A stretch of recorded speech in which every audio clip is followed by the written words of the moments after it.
Good evening. It is 6 o'clock. So the work session for mayor and council for July 19th is called to order. Ms. White, can you do a roll call? Good evening. Roll call for July 19th work session. Councilmember James, Present. Councilmember Anton, Good evening, everybody. How's everybody doing? Councilmember Gutierrez, Present. Councilmember Aiken Wells, Here. Councilmember Mears. Here. Mayor, you have a quorum. Thank you. Dr. Cooper, you have the floor. Thank you, Madam Mayor.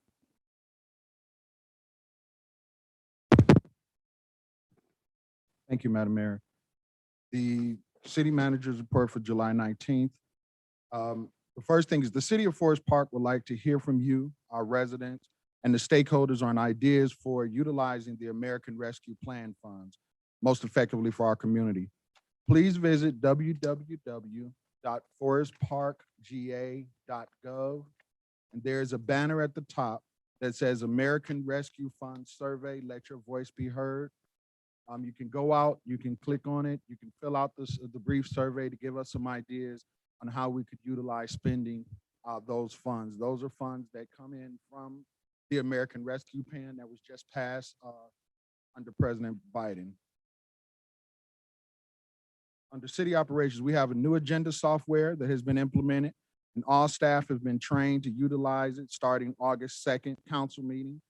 The council agenda items will now be easily entered into a web-based system throughout the proper levels for approval before being added to the council agenda for consideration. This will actually help us become a lot more efficient and a lot more effective in ensuring that everything that needs to be on the agenda has been all properly reviewed and properly approved to be put on the agenda. Quick question about that. Who's approving it? Who's gonna approve what goes on the agenda?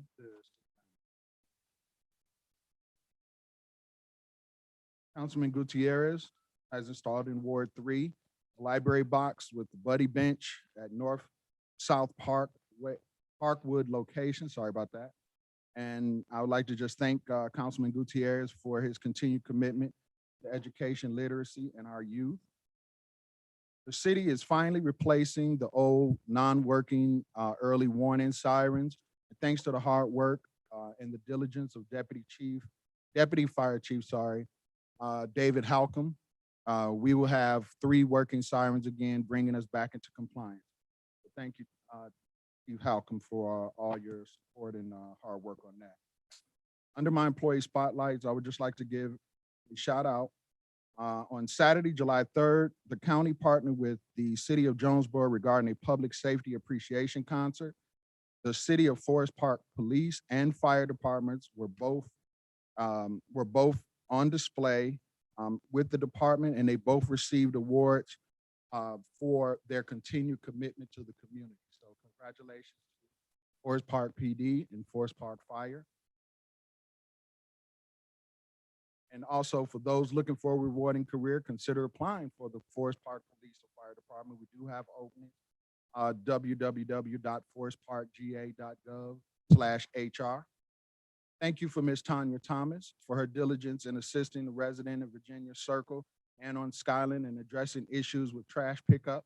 We are closely monitoring waste management's performance, and we are holding them accountable for their performance. We do have service level expectations in our contract, and we are enforcing them as necessary.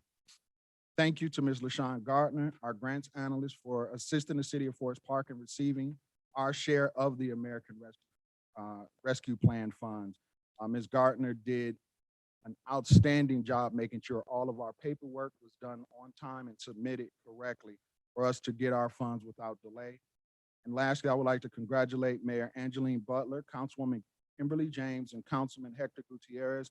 All completed 42 hours of training to receive a certificate of recognition at the Savannah GMA Convention in August 2021. That's the end of my report. Can we ask questions regarding this? Yes, ma'am. Oh, Mike, I wanted to ask, because that was one of my questions that I meant to email when I got the agenda.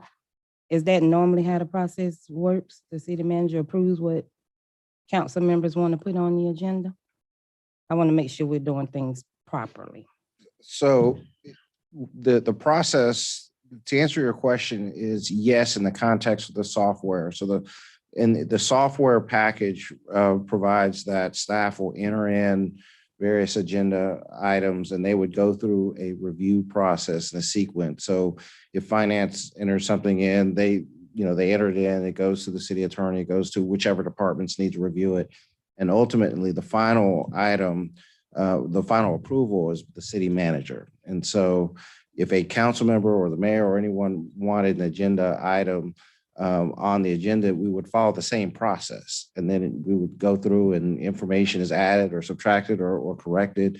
And then it's ultimately, once all the information, deemed necessary for the council to take action is there, then the city manager would sign off and it would be on the We agenda. don't have to worry about the political stuff getting in the middle of it. So if he may not like what's being on the agenda, he can disapprove it because that's what it seems like to me. I don't imagine that being the case. This is more of an administrative process, and I may be speaking for the city manager on that, but that's. Item 1, can you guys hear me? Okay. Council discussion on ABM status report. Background and summary. Our HVAC maintenance contractor is ABM. They have had a contract with the city of Forest Park since 1997. They have done a good job for the city during this time, but the contract has an automatic renewal clause. The contract comes up for renewal August 1st of 2021. The Department of Procurement forwarded an email to ABM in May stating the city will not automatically renew the contract. The Department of Procurement, along with the Department of Public Works, requested ABM to do an assessment of our HVAC systems throughout the city. ABM is here today to present their findings regarding the audit of our HVAC systems and to discuss price escalation for the maintenance contract since there has not been a price increase since 1997. ABM will also present their Building Energy Solutions Program, a paid from savings funding solution for replacing the old HVAC equipment, upgrading controls, and addressing other facilities' operational needs. ABM, you ladies have the floor. I'm sorry, give me 1 second. I'm sorry, Council and Mayor, I did put the presentation for you to see on your desk as well.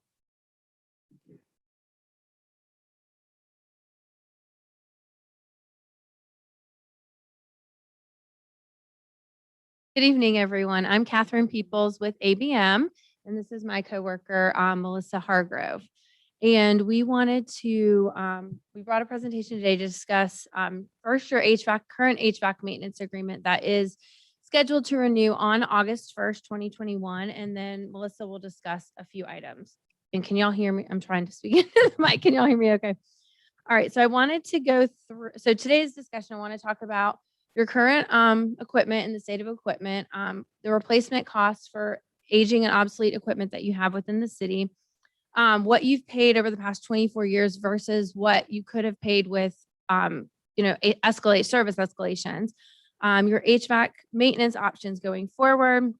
I want to give you guys our recommendation for a solution, and then Melissa will discuss our comprehensive funding solution. So, sometimes I talk fast, so just stop me with any questions that you have. So currently so I came out and worked with Bobby, and we did a HVAC condition assessment, and we took a look at all of the equipment that you have at the buildings that we currently have under a maintenance agreement. So your current equipment replacement value, you approximately have $1.5 million worth of HVAC equipment sitting in your facilities or on top of your facilities. So some of the concerns that we brought to the city's attention were the fact that you have buildings with equipment that's over 20 years old. Actually, 50% of it is over 15 years or older, really closer to the 20 to 24 year mark. And you have equipment that's almost 16% of your equipment is ages 8 to 14 years old. So ASHRAE states that the useful life of the type of equipment that you have is about 15 years. So, over half of your equipment that you have in your buildings is starting to get is way past its useful life. So what that is it's costing you guys more money to run that equipment. So in looking at all of the equipment that's over 20 years old, you have about 700,000 that's coming up right now that needs to be addressed as far as looking at replacing. So the next slide is an example of what you would have paid had we done escalations over the life of the 24-year agreement.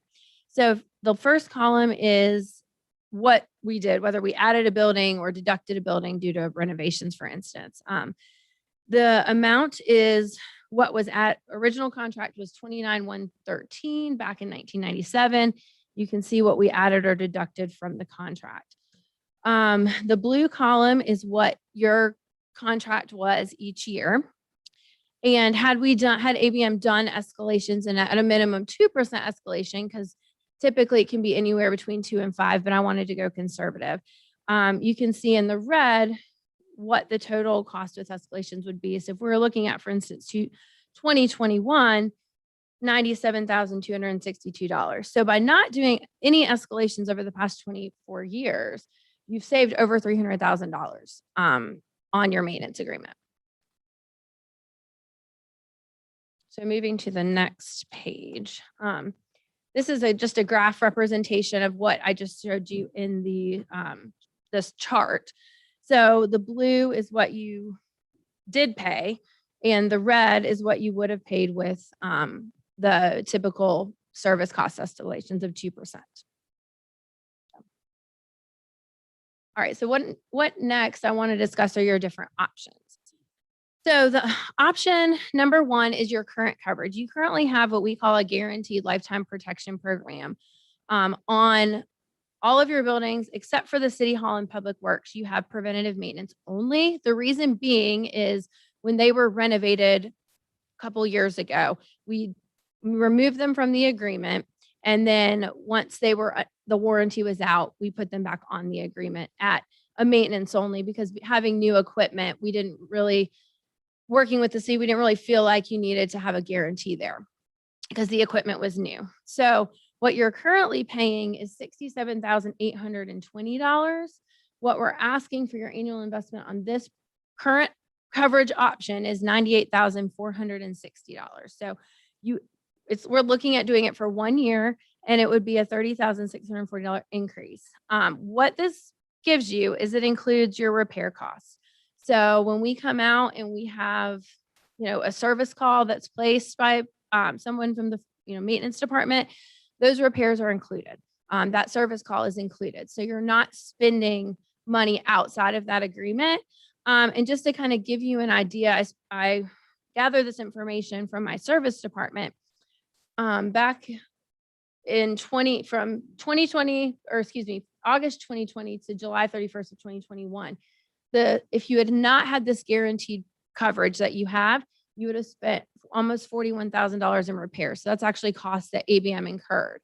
And then from August 1st, 2021 to now, the repair costs were $54,000. So as you can see, just with aging equipment, we're getting more and more repair calls, and the repairs are going up. So that's option number 1. Option number 2 is reducing all of the buildings to just a preventative maintenance only agreement. So we come out quarterly, we change filters, clean coils, check and change belts. But any repairs that occur are not included. So just put the repair cost as a reminder. So you are getting an initial cost savings of $16,508 by reducing your current agreement to this preventative maintenance only option, but you are still going to incur repair costs. So option number 3 is a combination of the guarantee and the preventative maintenance only. So we would still continue to do Public Works and City Hall as preventative maintenance only, but we would do the police department / public safety building as that as well. So that is actually the building that has the oldest equipment. It's all 1993, I believe. So it's some of the oldest equipment. And that is the one that we have the most frequent service calls on. We're probably out maybe 2 to 4 times a month on calls because it's just getting to that point where it's beyond repair, unfortunately. So we've estimated about 50% of the repair costs that we were talking about earlier were incurred on the police department. So it does increase the price by about $12,000. And you are getting some of the best of both. You're getting guarantee, but you're also getting preventative maintenance on some of the buildings. So I know I just talked about a lot, but I want to go through the summary and then ask for any questions. So in summary, over 50% of your HVAC equipment is mostly over 20 years old. We've not done any escalations for the past 24 years. So that saved the city around $300,000. ABM recommends option number 1, mainly because that is what's going to protect the city the most. You're not going to incur the potential repair costs over the next year that you would in some of the other options. So other than that, are there any questions? Are there any questions? Yes, Madam Mayor. Yes, ma'am. Yes, Testing. ma'am. Can you hear? Okay. Thank you, Ms. Peoples. Question that I have, you said escalation. Can you explain to me what escalation means? So typically when there's a maintenance agreement or a service type of agreement, it is subject to a price increase each year, really, because labor costs increase, cost of parts and materials increase, vehicle maintenance increases. So typically you'll see most of your vendors probably give you some sort of price escalation or increase each year. Okay. To not do it for 24 years, that's probably pretty unheard of, I would imagine. So with your option 1 and the annual investment, is that taken into consideration the HVACs being updated with new equipment, or you're talking about the way it stands right now? This is what it would cost the city, even though I'm hoping we will probably update those. Yes. but- So it's the $98,000 investment is on how your equipment currently is right now. So Melissa's going to talk about a different option to help you maybe be able to update some of that equipment. To honestly, if you guys had not been our client for the past 24 years and you had put this out for bid under a guaranteed program, I don't even know if we would have bid the equipment, or it would have been significantly higher of a price than what the 98,000, because at 25 years old, the equipment is just past its useful life and it becomes a risk. So the guarantee takes the risk off of the city and puts it on to ABM or your contractor. And with such old equipment, it would be hard for a company other than someone who's been maintaining it for so long to take that risk. So I hope that answers your question. Yes, one final question. Yes, please. The option 1, the guaranteed lifetime protection, is that for all of the units in all the buildings? No one excluded? So, excuse me, it is for all of the buildings except, so there'll be preventative maintenance only at the city hall and public works, because that's how we're currently set up, because that equipment is only about 3 years old. So that's how we set it up originally. Now, if it was something that you wanted to add those buildings under the guarantee, we could do that. There would be a little bit of more of a cost increase to do that. But option 1, I set it up exactly the coverage that you currently have, that your facilities department is comfortable with. So just a follow-up question on that. So with City Hall and Public Works not being a part of option 1, is there an additional cost that we would have to incur outside of this annual investment of the 98,000? So the maintenance is included in that 98,000 Oh, for it those buildings, yes. But if there is a repair on those buildings, then that is an additional cost. Any other questions or comments? You mentioned that she's gonna present on what the upgrades would be then. Yes, so Melissa is going to present a comprehensive solution that could potentially help you all take care of some of these pressing HVAC needs. Is this within your company as well? It is, yes, sir. Okay, thank you. All right, you're right. All right, thank you all very much. Good evening, everyone. So this solution is more of a comprehensive bundled approach, which would help to address some of the current upgrades that are needed. But we go beyond just the HVAC. We also look at lighting, controls, building envelope, windows, doors. We take a holistic approach at each individual building. So the overall goal here is to take the orange bars where most of our customers are. I mean, it's just, you're having to play catch up, right? Your staff is continuously putting out daily fires. So sometimes it's difficult to be ahead of some of the issues that may come up down the road. So we really like to try to help our clients to be more proactive as opposed to reactive, because of course, if you're changing out something from an emergency, you're going to pay more for it. Next slide, please. I know you probably can't read all of the words here, but this is really more so just to illustrate some of the improvement measures that we evaluate outside of just the HVAC. So from lighting, controls, electrical, IT, if there's any room there for any upgrades, we try to really turn over every stone that we can within the city. We look at what you're spending on gas, water, electric, and operations to determine how much we can help you save. Next slide, please. This is a very high-level overview of what you're currently spending. I did ask for some utility information to get an idea of what your current baseline is. You're currently spending about $640,000 in utility costs. This is not including operations and maintenance. This is just what you're spending on gas, water, and electric. Once we come in and do our analysis, we believe we can help you save some of what you're currently spending. If you take 25% savings, which is typically low, I'm being pretty conservative there. Some of our customers were able to save up to 30, 35, even 40%, depending on how inefficient your buildings are. But let's just look at 25%. If we were to save 25% of what you're currently spending, that's equivalent to about $160,000 in the first year. And if you look at that over a 15-year period, that's about $1.9 million. So those are potential savings that could be applied towards your facilities. So you would not be spending any more than what you're currently spending. You're just reducing what you're currently paying in gas, water, and electric. With that bucket, what you're currently paying and those costs would be reduced. And you'll use those that delta to pay off the project over a 15-year period. And that 15-year can vary. That's just a number I picked. Some of our programs pay for themselves quicker. Some customers opt to go out a little bit further to include more scope. To the next slide.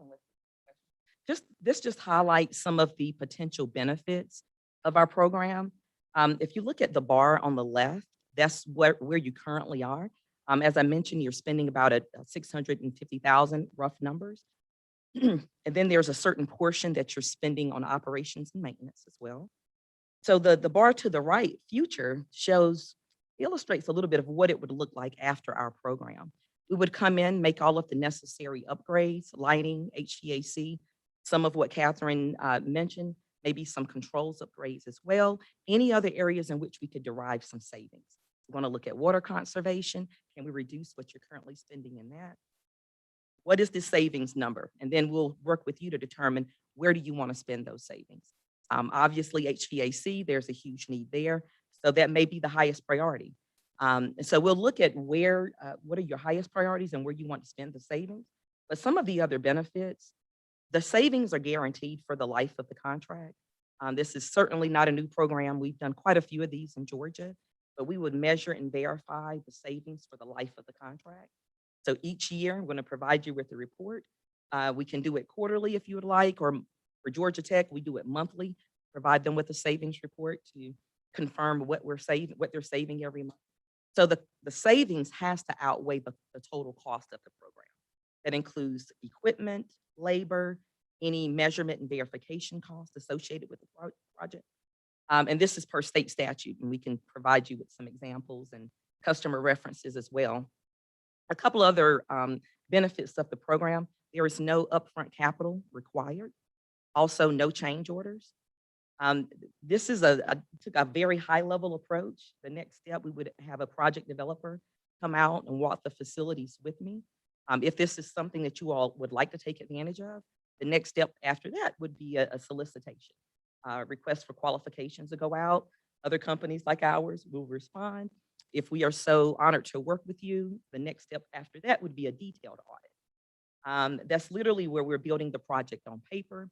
We'll sit down and talk about each improvement measure, the total cost, the total savings, and we'll decide, or you all decide which ECMs or improvement measures you want to be a part of this project. Of course, it depends on how much savings we have. You'll take that bucket of savings and determine where you want to spend it, right? From that, we'll be able to tell you your return on your investment, the savings every year, how much it's going to be, and then we'll be able to confirm that and verify it every year as well. If for some reason you all do not save the amount that we guaranteed, then we are on the hook to pay you the difference. And of course, we're going to fix the problem because we don't want that every year. But again, we're moving the risk from the city onto ABM in that regard. Some of our customers do use SPLOS and stimulus funds to make these payments. That is an option because this is a capital improvement project. We also look for rebates. Obviously, we'll apply rebates towards the project, any grants that we can find as well. So again, taking a proactive approach to tackling all of the needs that you all have within your facility. Next slide. I may not be able to see the list here. I can certainly, you all have a copy of that, and I can certainly get you, more details on any of these projects, more information on the case studies and a contact name if you so wish. But as you can see, we've worked with quite a bit of cities, counties, K-12, and also higher ed within the state of Georgia. Next steps, as far as our program is concerned, is to complete the preliminary assessment. I did retrieve the utility data, but we have not taken a thorough look of the facilities outside of HVAC. I would have someone come out and do that.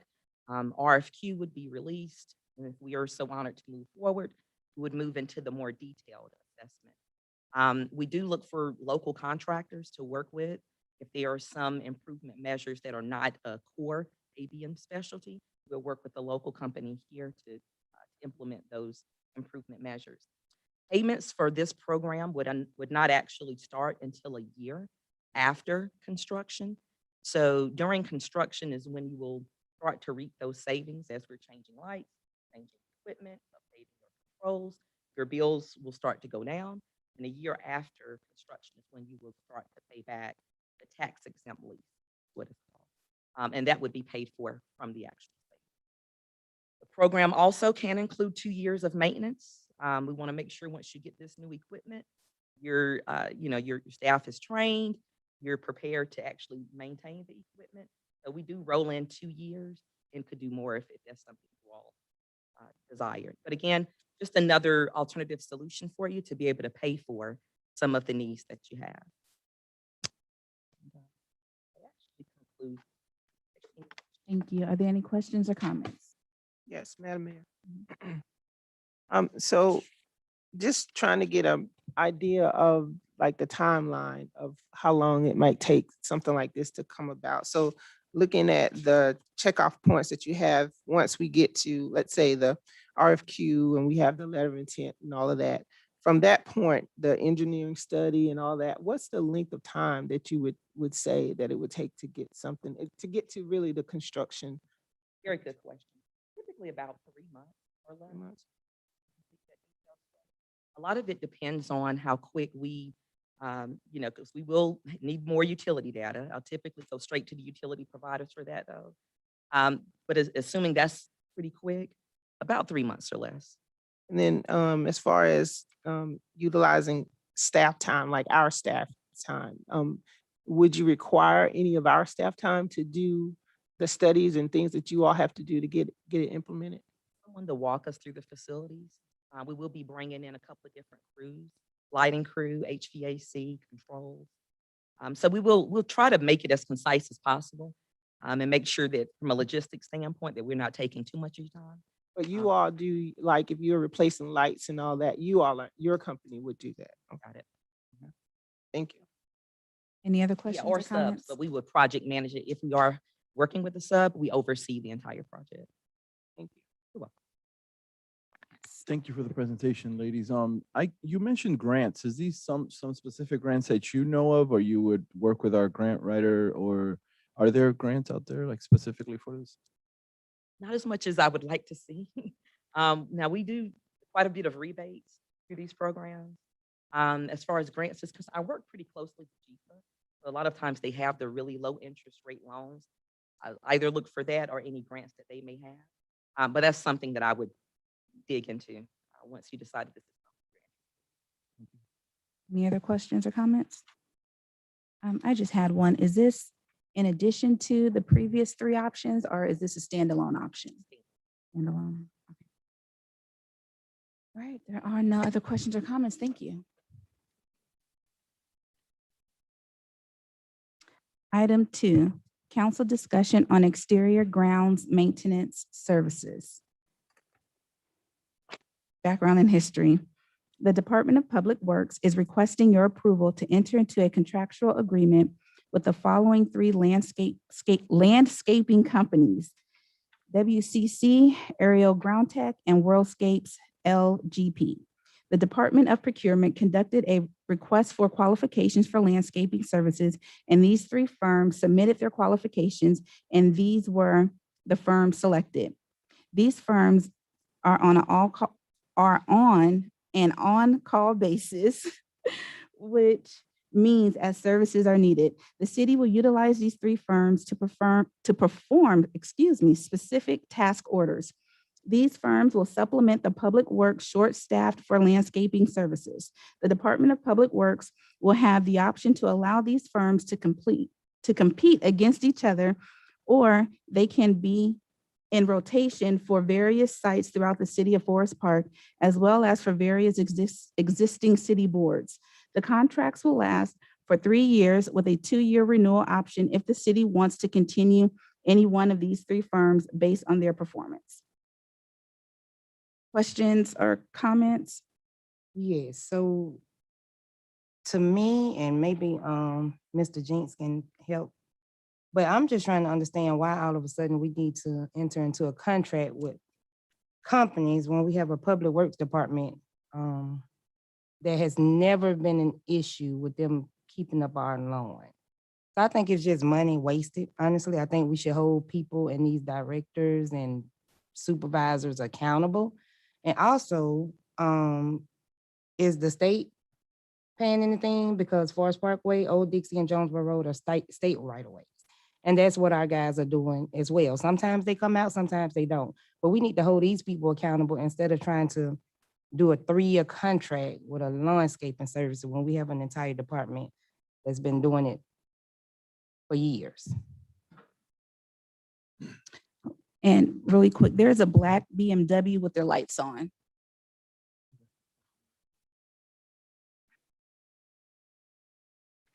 Talking to the mic, Talking to please. mic.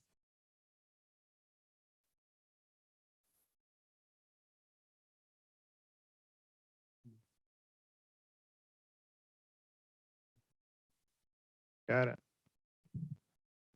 There's a program that the procurement office run past us, and we are researching into it and bringing it to y'all, for y'all's opinion to possibly look into, because it is situations of all the events that we have and the short staff, that when we get pulled off of the grass to handle other projects, and other stuff get behind. We're here to keep the whole city beautiful. And when we're pulled 10 different ways, there's no way that we can keep it. And we're still going to have city employees on all the main thoroughfares to keep them A1, and we will have people overseeing if we enter into any contracts on the secondary streets. Okay, and I get what you're saying, but we can have an event every day.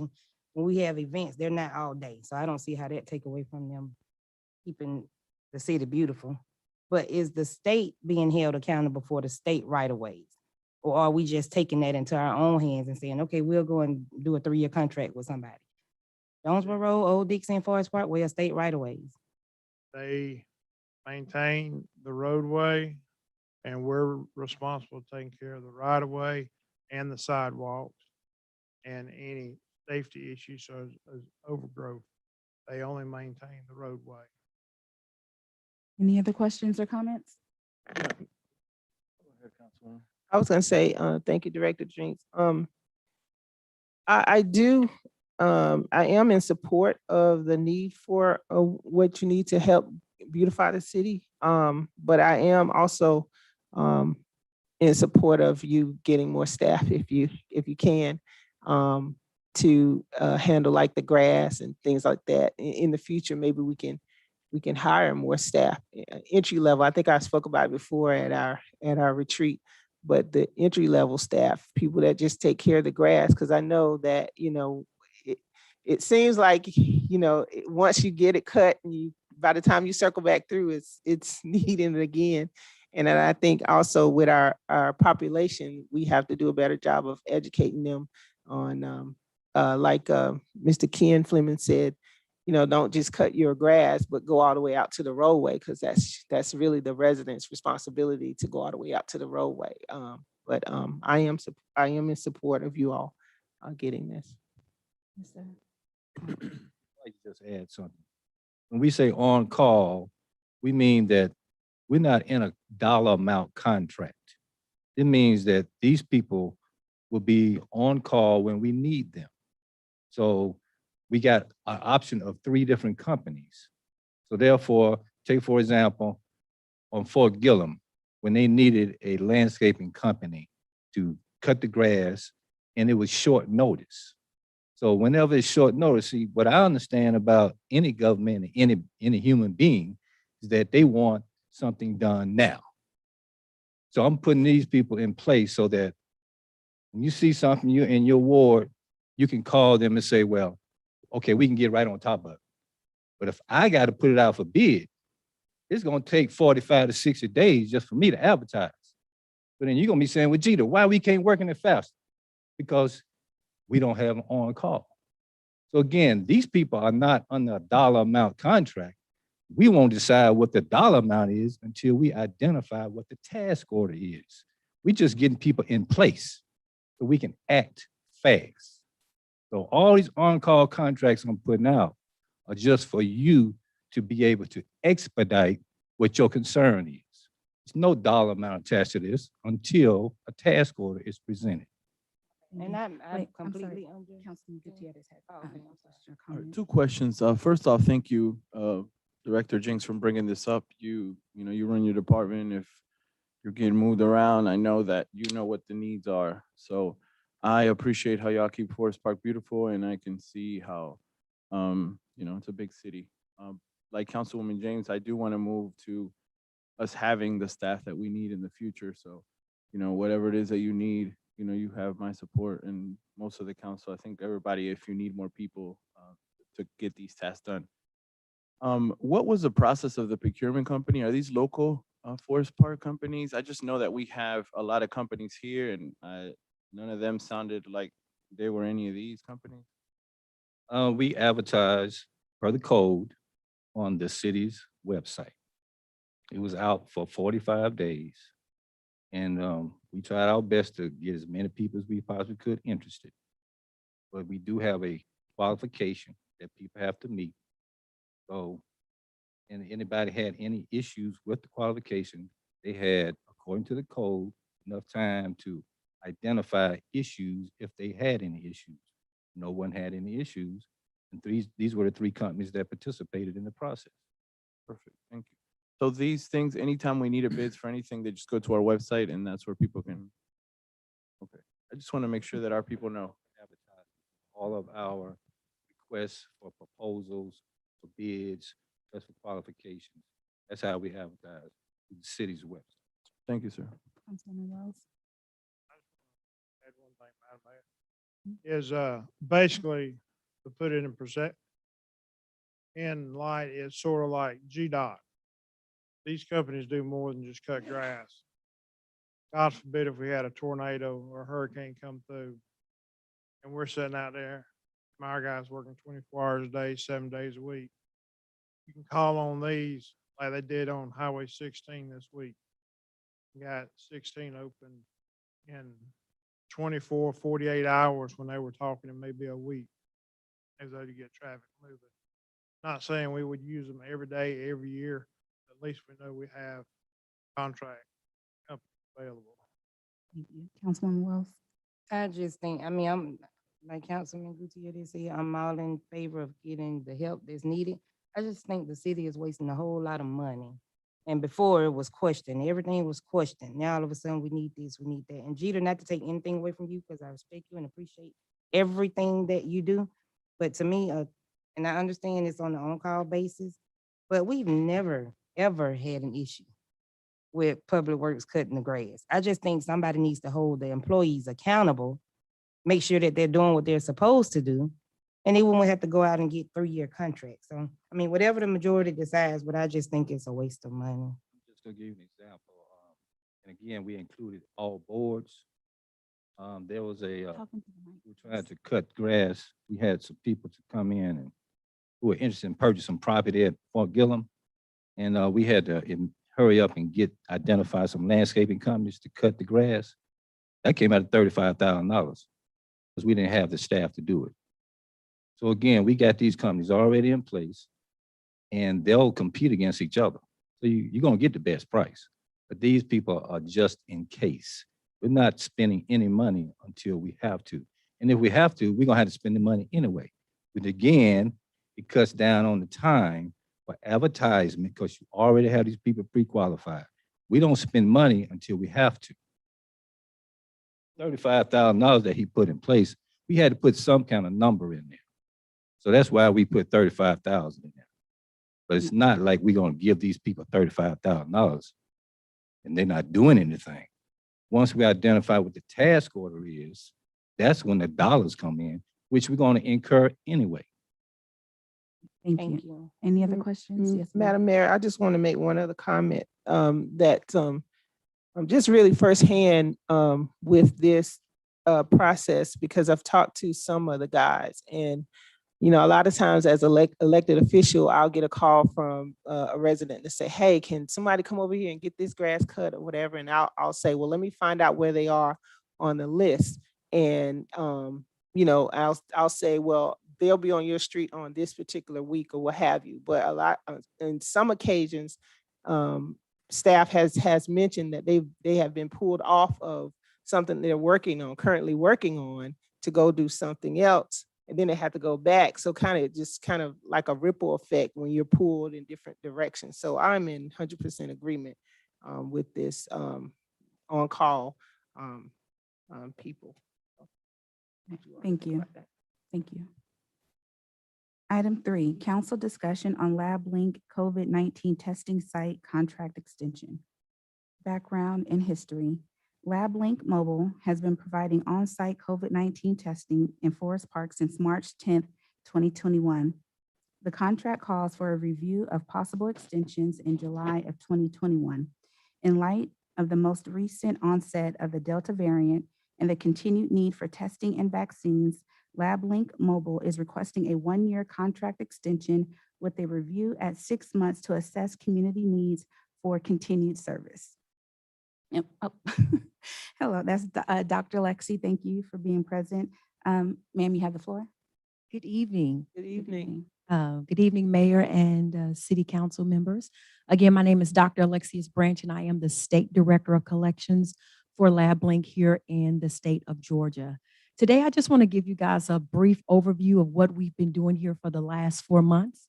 And as Mayor said in the background, it is actually time to review and either extend the contract. And so if you guys give me just about 5 minutes, I promise I won't take longer than that. I'm just going to go over a brief overview of what we've done. I did send the presentation, but I don't need it if you guys don't need it. So we are located here in Star Park, right there on Hines Ward Path. And we are servicing this community. We have been so excited and honored to serve the community of Forest Park since March the 10th is when we actually started. That was my son's birthday. I'll never forget it. And we are here on Monday through Friday from 8 a.m. until 5 p.m. And we have been here on Saturdays from 9 to 2, but the demand has really weaned on Saturday. So we're on Saturday by appointment. And so this service is rendered for free. And when we say free, we mean no out-of-pocket costs. So those that are insured just present their insurance card. We bill the insurance, but there is no out-of-pocket cost. And for those that do not have insurance, it's billed to the COVID Relief Fund. Now, so what have we seen over the last 4 months? We've seen a lot of locals. We've seen folks having international travel because we know that you are still required to have a PCR test to travel internationally. We've had a lot of those. We've also had folks that had symptoms. We've had outbreaks at schools and daycares. We had an outbreak that we serviced at FedEx, and we recently had one where there was a group of parents and children that were on a trip, about 30 people, and there was an outbreak. And so they came to visit us on last week, and they'll be back on next week to do follow-up testing. So we've seen the gamut, kind of what everybody's seeing out in the community. We did a lot to try to increase awareness about our presence here in Forest Park. So on Easter of this year, we did Praise in the Park right there at the amphitheater. We've done some radio spots and radio commercials. We were planning for Juneteenth, but it got canceled because of the weather. But on last week, we had the Forest Park Health Fair, and we were present there and did do some vaccinations. We've done TV commercials on BET, OWN, CNN, ESPN, and we've been on 102.5 as well as 107.5. Again, trying to increase the awareness that we are here to service the Forest Park and surrounding communities. So what have we done? So over the last 4 months, we've tested about 953. I think that was the number that we had. 935, I'm sorry. No, I take that back. It's 961 total. So about 1,000 people that we've tested over the last 4 months. And the majority of them were not detected or negative. And so we had about a 3.2% positivity rate with the folks that we tested here in Forest Park. So again, that's about 240 a month people that we've been testing here in the Forest Park area. So now I just want to take a few minutes to kind of talk about the evolution of the pandemic, right? So when we first came here, everybody was concerned about testing. And during our first month, if we had 50 conversations, 49 of them were, are you guys going to get the vaccines, right? Because people were moving from testing to vaccinations. And you guys know that right now we're in a surge. Cases are rising all across the country. The Delta variant is spreading and vaccination rates are lagging. So now is not really the time to let our guards down because we are still truly in a pandemic.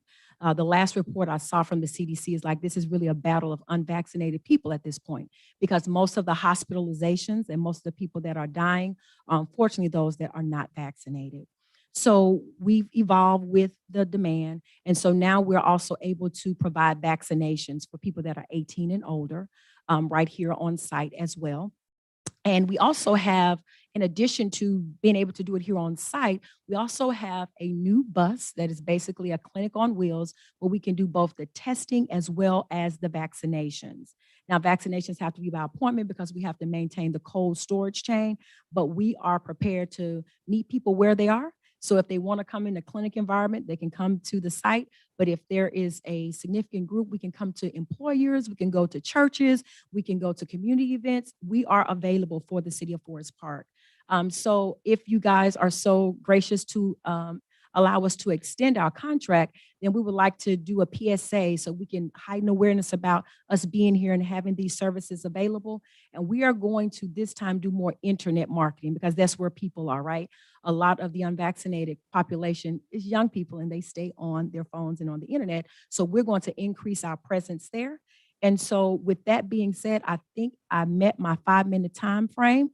This is the end of my briefing, subject to your questions. Any questions or comments? Go ahead. You go first. Dr. Lexi, thank you for that presentation and thank you for what y'all are doing here in our city. I do have a question though about, I don't want to, I guess I understand you want to have, you want to be here in our city, but I don't want to instill fear in our community with you said about rising numbers. Mhm. I just want to know if that's an accurate thing here in Clayton County, the fire chiefs or fire deputy, whoever Great the fire question. report person is that gives us numbers here. I understand you want to be here and we want you here as a great resource for our community, but I don't want to say that the numbers are rising just because you want to be here. Nothing to attack your integrity. I just want to make sure it's accurate for our Oh, absolutely. So when you have time, you can Google it. The CDC has these numbers, and I'm glad you asked that question because right before I came in, I wanted to look at the vaccination rates, right? So the United States is at 59.5% vaccination, meaning everybody is vaccinated. Now that's for everybody that's 18 and older. For those that are just the total population, the vaccination rate is 48.9%. Georgia is 39% at the vaccination rate, and Clayton County is 36.2%. So no, I'm not trying to instill fear at all. These are just the numbers, and you can go see it for yourself at the CDC.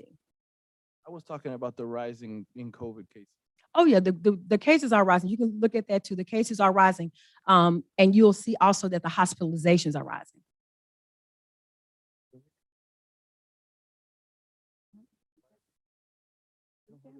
We did get numbers today and it was It's- going up.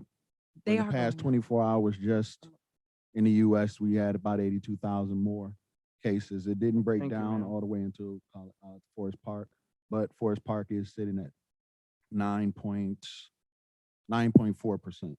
I stand corrected then. Thank you. Oh, yeah, and to be honest, last year this time we had a spike, so we're not really surprised. But the Delta variant is it's more contagious, and a lot of young people are getting it. Remember, the first strand, a lot of young people weren't getting it, but with the Delta variant, more young people are getting it, so it's causing it to spread a little bit more. So not about instilling fear at all. We just want to make sure that if the services are needed, we're here to provide them. Also know that a lot of sports are requiring it for participation in schools Absolutely. if we have it close. Councilwoman James? Yes. So, thank you so much. I definitely see the need of having it. My question, I don't think it's probably directed to you, it's probably directed to maybe Director Jinks possibly, but it has to do with infrastructure. Just wanted to make sure that keeping the vehicle in the same spot for such a long time is okay for our what do you call it? I understand what you're Stuff. saying. Yes, I understand. The infrastructure, like you roadway, said, the yes. roadway and the parking and all that. And we do can need move to it if need be. to a different side or, just kind of We're open. Yeah, I'm seeing if Director James can. But yes, I do agree that we do need it. Totally agree. It has been sitting. Simple as just moving it 30, 40 yards one way or the other, or Mhm. one side of the road to the other, Okay, as long as they don't block no. thank you, sir. Councilwoman Wells? Yeah, so you stated that y'all have been there for 4 months. Yes, So ma'am. I'm just trying to see, like, does it have to be a 1-year contract? Can it be a No. 6-month? No, what I did, I'm sorry, you're right. I said 1 year and then review it at 6 months to see if it's even continued to be needed. Any other questions or comments? You mentioned you were at some events. So do you all come out to events also? Like if we had a community event, would you be able to come out? Absolutely. So again, we were here for the health fair. We were going to be here for Juneteenth. We've been out in the community, and on Saturdays, that's where we see our value more to be out at the community. We have a couple events throughout the city that people have asked us to come out and do testing or to do awareness. So absolutely, wherever you guys need us, we'll be there. I mean, we have our staff that are here Monday through Friday, but even we've done testing for VH1, Bravo TV. We go on site. We're wherever you need us to be. So absolutely, if you need us in your areas, please, I have my card. I give it to you guys. Feel free to call us. We'll be there. Is that free also? Yes, it is for us to come out. And then if they have insurance, we build the insurance. If they don't, we build the COVID relief fund. Okay, any other questions or comments? Thank you. Loving the hair. Okay, thank you. Have a good one. Item 4, council discussion on the revision of Emergency Management Agency's local emergency operations plan. Background and history. The city of Forest Park is one of 2 cities in the entire state of Georgia that has our own emergency management agency. One of the requirements as an EMA is to create, approve, maintain, and update our local emergency operations plan every 4 years. The EOP addresses response actions, capabilities, and procedures for when the city and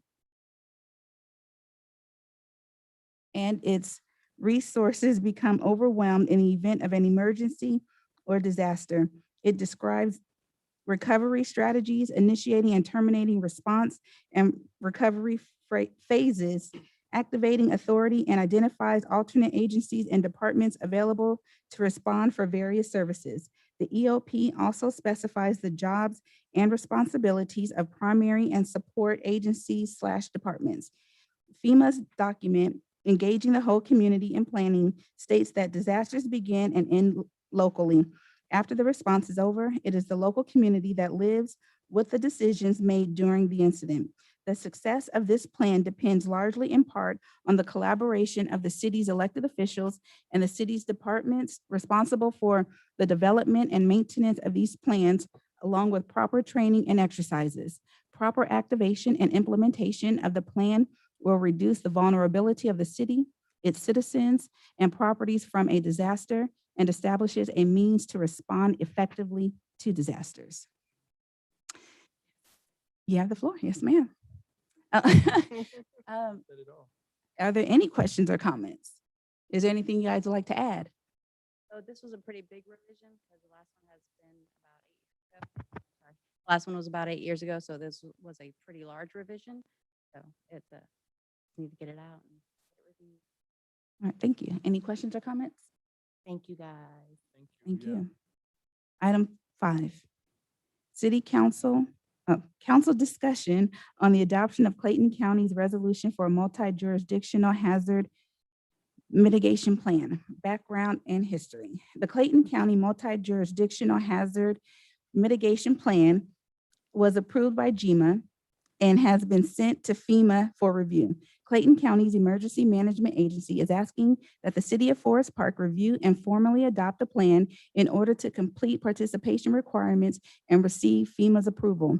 Adoption of this plan is part of the City of Forest Park Emergency Management Agency's Comprehensive Emergency Management Plan. Would you guys like to elaborate on that? So they sent that to us. They basically, it was quite a few months of meeting together with all the cities within Clayton County, discussing the hazards, potential hazards, and they came up with a document. And basically they're asking every city to adopt it, you know, at the local level before it can go to the county level, before it can go to the state level. So this, for us, this kind of just goes in part with the EOP. So your EOP is like our document, and this is just another one that should anything happen to the city, if we needed to, if this was a disaster or declared disaster, it helps us get funding from that. Thank you. Any questions or comments? All right, thank you. Item 6, discussion on approving a resolution to authorize engaging land acquisition consultants for additional property needed for the new City Hall facility. Background and history. The City Council has authorized the retention of a special counsel to assist the city with the acquisition of additional property for the new City Hall facility. It is necessary that additional consultants, appraisers, surveyors, etc., be retained and authorized to enter the property, A, to facilitate the acquisition process, B, to quantify the nature and extent of the potential acquisition of private property, and C, to determine just and adequate compensation for such potential acquisition. The resolution provides that authority. Any questions or comments? Yes. Yes, ma'am. So my question, I mean, maybe it's both. So I received the email today, and maybe the other council members know about it. So I was under the assumption that the public safety building was going to be on Forest Parkway. Then all of a sudden, we're having a public safety building on Fort Gillum. And so this is for transparency as well, so that the people know about it. Because I didn't know, and it probably was brought up and I forgot about it, but I'm just trying to be enlightened on why do we need 2 public safety buildings? Initially, Gillum, we were supposed to be giving the fire department a building, a new building. We have station 1, 2, and 3 that has been in shambles forever. Why aren't we focusing on getting those together instead of having the police department to have 3 facilities to work out of? We're a city of 20,000 people, and I think that is too much. And again, before we talked about money, money, money, and the city just throwing money away.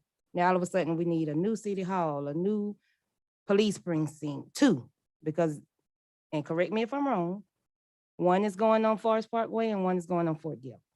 And I didn't know that until I received an invite to the groundbreaking. So I just want the people to know, and so that I'm clear, because to me, that's too much. It doesn't make sense when we still have 3 fire stations that are terrible, and our firemen have to sleep there. That's their homes. But yet we're building 2 new places for the police department. I'm not understanding. So maybe someone can help me. That's not quite true. And I brought this to the council's attention several times. And there is, let's talk about Fort Gillum first. It is a fire station. As a matter of fact, I was the first one to go out there with one of the firemen, and I saw what was going on out there. And we found money and SPLOST to go ahead and renovate and do it in a new building. Because I'm like you, I think our first responders should be in a decent place in order to do their job.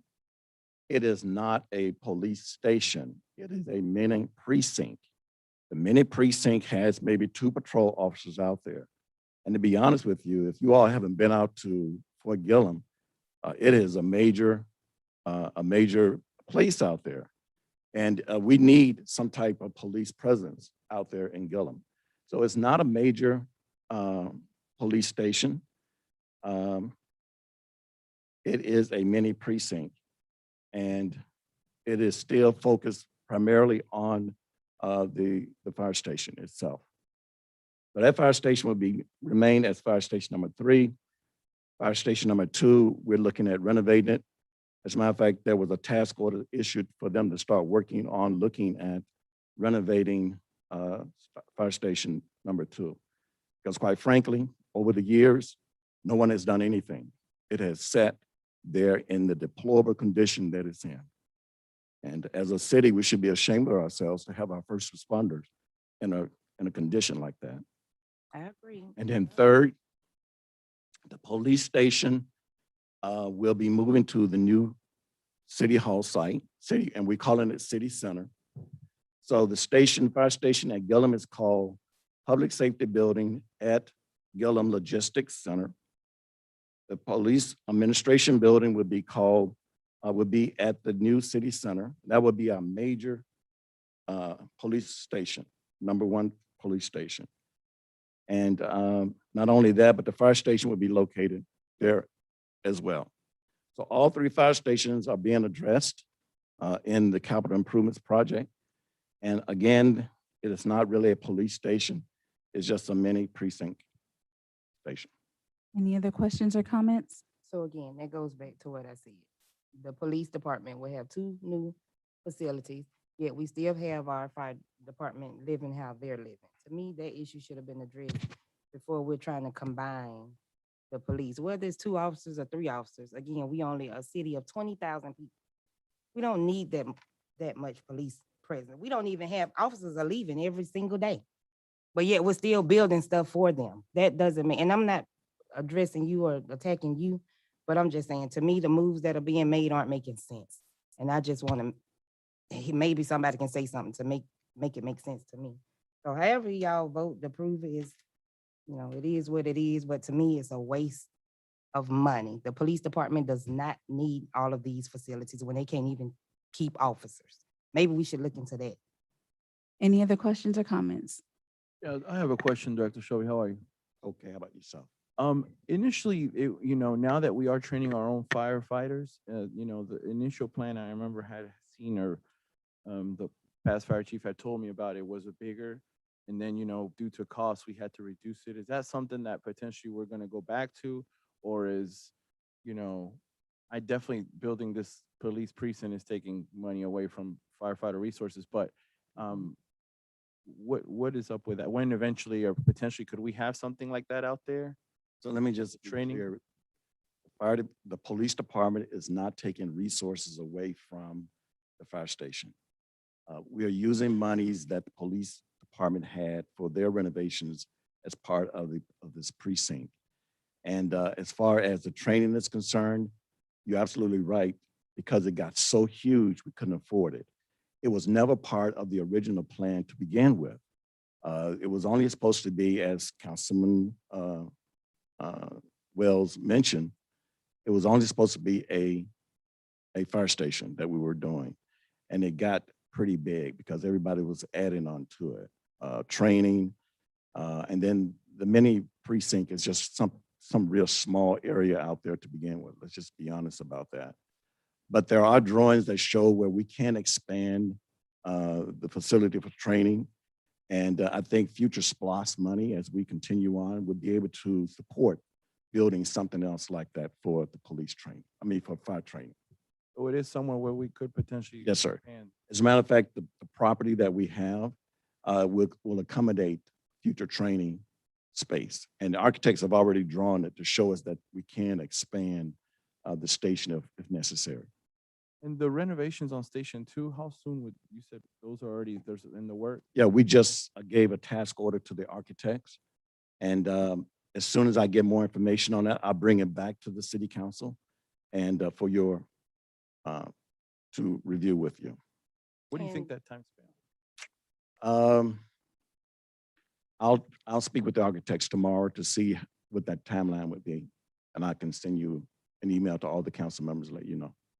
Thank you. And Councilwoman one last Wells. question. You said that people kept adding stuff on to it. Who were the people that were adding? Well, maybe that's not the right way to say it, but when we had a meeting with the engineer, but with the fire staff and with the police staff, then things got bigger out at the station itself. And the bigger thing was adding that police training facility.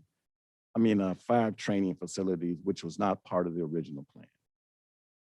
But isn't that something that the mayor and council, those are the decisions that we're supposed to make, not the. Well, again, you can make that decision. However, we did not have the funding for the police training. For the fire training facility. It was never part of the station itself. The renovate, yes. I get that. I'm just saying, who's making the decision? Who was saying, okay, we want to add this, we want to take away this, we want to add this, because I wasn't involved in any of that conversation. So I'm just trying to see who were making those suggestions and why do we have to move away from it? Because whoever was making those suggestions were making them if it wasn't us. Well, again, I brought those things to your attention. I had several meetings with you about the funding, even when we funded the bonds issuance on how we were doing that.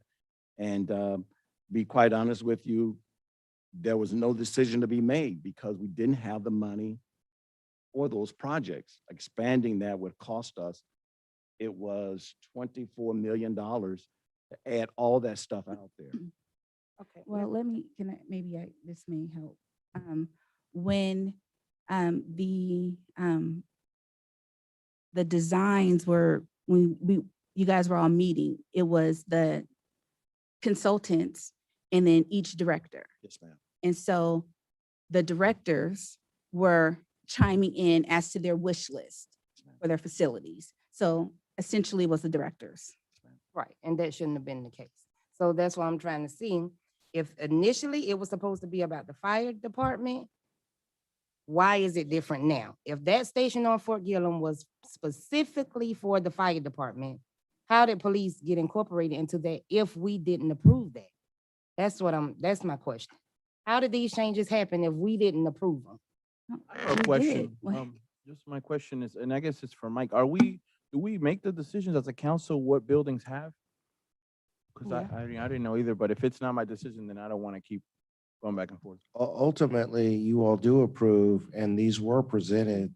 For Forest Parkway, not Fort Gillem. Well, no, it was presented. But I like to see, because I never saw it for Fort Gillem. It was the fire station. Madam Mayor. I've got a point of order. Wait, I'm sorry, Councilwoman James. I just want to say thank you, Director Shelby, for all you do. I know we got a lot of projects that's coming into play.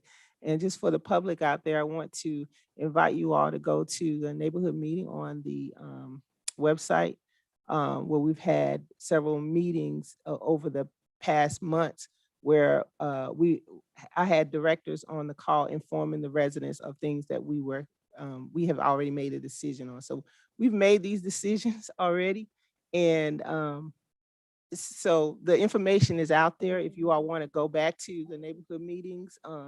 Every month from, I think, February, March, April, May, June, we have neighborhood meetings, and each director, including Director Shelby and his team, has updated us on the progress that the city is making as far as the new things. And they did talk about what's happening over at Gillem. And so we do have a groundbreaking that's going to be taking place on sometime this week. I forget what day. 26. Yeah, so 11 at 10 o'clock. So it is information that's out there for you. We've had public hearings on some of the other projects that we have going on Main Street. We've got input from the public on sidewalks and different things that's happening. So you all, the information is out there. Just make sure that you're connected to getting the right information. Thank you. Councilman Mears? I'd like to maybe help Councilman Wells understand a little better. It's true that we have 20,000 plus people here, but I believe that we need a small precinct there because on a daily basis, 12, 18 hours, you got to look at the number of people in those large facilities that come into our city that don't live in our city that makes the numbers go way high. And we need some kind of protection in certain hours of the day because anybody has any idea about how many people work at Fort Gillem on a daily basis? Thousands. 5,000, 2,000, 3,000. Well, all those people don't live in Forest Park. You can't count that number in the number of people that live in Forest Park. So when you get a multiple crowd like that, increasing your population, you need some kind of response time for, you don't need a big Taj Mahal and all that, but in the new buildings right across from where the old fire station's at, there's going to be 1,000 more people going to move in over there. So anytime you have people coming into your city in a certain area, you need to have a certain amount of police and fire protection for that group of people that comes in and out on a daily basis. Okay, and Mayor, I would like to let him understand something. We have 5,000 out there working on Fort Gillem, yet we have 20,000 that live in the city of Forest Park and have 3 patrol officers on a day-to-day basis on the street, yet we still building buildings. Make that make sense. Well, We need officers. We don't need buildings. We need officers, and we need to retain the ones that we have that are leaving. We had 2 to leave last week. Like, let's talk about that, not buildings. We don't need buildings for officers that we don't have. That Okay. concludes my. Any other questions or comments? Yeah, I Thank- just want to say one last thing. Thank you, Mayor. Just thank you, Director Shelby. You are working on a lot of things, and this is one of the projects. I know recently even they got some crime at a Kroger over there on one of the Kroger things where people were stealing merchandise. So I do agree with having something out there small. I'm gonna be honest with you. I don't remember seeing you probably showed it to me. You showed me a lot of stuff. I don't remember seeing the police station out there. So I kind of agree with Councilwoman Wells wasn't. about that. I do remember it being an issue at fire station. Then I don't know. Then eventually this popped up, but it was kind of already set in stone when it popped up. Mhm. But I agree with us needing something small out there because it is it's its own little city over there. So moving forward, I guess just thank you for all you do. I don't want you to feel like this is an attack on you. Your work here is flawless and we appreciate you. But those are other conversations we need to have also, Councilwoman Wells. I think we do need to address those things as well, but this is like comparing, I don't know, 2 different things right now. Councilman, can I just say this? Go ahead. At a previous work session, I sat here and I went through, not only did I go through the elevations with you, I went through the floor plan with you, I went through the site plan with you. I explained to you that we were having a fire station with 3 bays. And I explained that we had a mini police precinct. I did that at a presentation. So I'm sorry, I just don't understand why everybody has forgotten that. Not everybody. I'm saying maybe at that point, but it was already set. It was like, this is it. It wasn't like if we decide. And That's what I'm saying. At that time, you all could have said, Director Shelby, we do not want a mini precinct. When you saw that, you could have said, we do not want a mini precinct. So I was on the impression that you were okay with it. So I have forged ahead with what we're working on right now, which is to have that little mini precinct. No, and I'm for it. I'm not I'm against it. I just didn't remember. I remember that. I mean, and even you explain it to me now. I remember Forest Parkway. I don't specifically remember the Gillem one. But again, I think we need something out there. So, I mean, And that's my thing too. If decisions are made, and that's why I said, show me. If Mr. Cooper can show me where that was talked about on Fort Gillem, then okay. But decisions are being made and the council is not included. So again, yeah, we talked about Forest Parkway, but we never talked about Fort Gillem. And I want somebody to show me that, show that to me. because I don't remember, and I'll be staying corrected if that's the case. Item 8, council discussion on Sister Cities program budget. Oh, I thought no. Oh, no. That's what we was on. Oh, my gosh. Okay. Oh, okay, yes. Okay, discussion on approving a resolution to authorize engaging land acquisition consultants for additional property needed for trailhead access. Background and history. The city council has authorized the retention of special counsel to assist the city with the acquisition of additional property for the trailhead access for the Model Mile and Star Park. It is necessary that additional consultants, appraisers and surveyors, et cetera, be retained and authorized to enter the property, A, to facilitate the acquisition process, B, to quantify the nature and extent of the potential acquisition of private property, and C, to determine just and adequate compensation for such potential acquisition. The resolution provides that authority. Any questions or comments? Item 8, council discussion on Sister Cities program budget, background and history. On September 8th, 2020, the city council approved resolution number 20-21, giving the city authorization to participate in Sister Cities International. In the initial request, support was requested for a struggling elementary school in Haiti, and the initial budgeted dollar amount approved was $15,000. It is requested that the city council consider approving an additional budget for aid requests for fiscal year 2022. Any questions or comments? Is there an amount that we're thinking about, or? Yes. I'm requesting an additional $10,000. Reason being is, and I want you guys to all pay attention to this, kind of be like Christ-like in this and be like, what would Christ would do? As you all know, there was a situation that occurred last week where the assassination of the president of Haiti. I'm gonna give you a backdrop and show you how it affects the schools that we have supported, or the city that we supported. So right now, there's no president. Right now, there's no Senate. In Haiti, there's 30 senators. Out of the 30 senators, there's only 10 that is in position, meaning that they're in office. So there's no quorum. Imagine Forest Park is a city that needs a budget passed but don't have no quorum. So you can't pass no quorum, you don't have no president. So from food, from transportation, police, from fire, from all these departments are shut down. What does that have to do with the city that we adopted? Right now, the 2 schools that we supported, because of how security and food is not being distributed, the schools are in need of food. We're talking about rice, we're talking about oil, we're talking about seeds that could grow in the ground so they could plant, so they could help themselves. This $10,000 to help them save lives right now, so they won't die. The seeds and the apple seeds, the orange seeds, the lettuce seeds, those are for future, so they won't have to depend on us to keep on asking for help.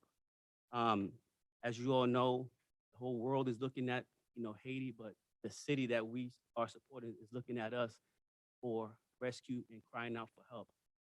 The misery there is times 20. Imagine kids that you might, do we have any pictures of the schools that we have? Picture that you sent. Yeah. You'll see the schools that we're looking at. These are kids, because of the budget, there's no budget passing throughout the whole country.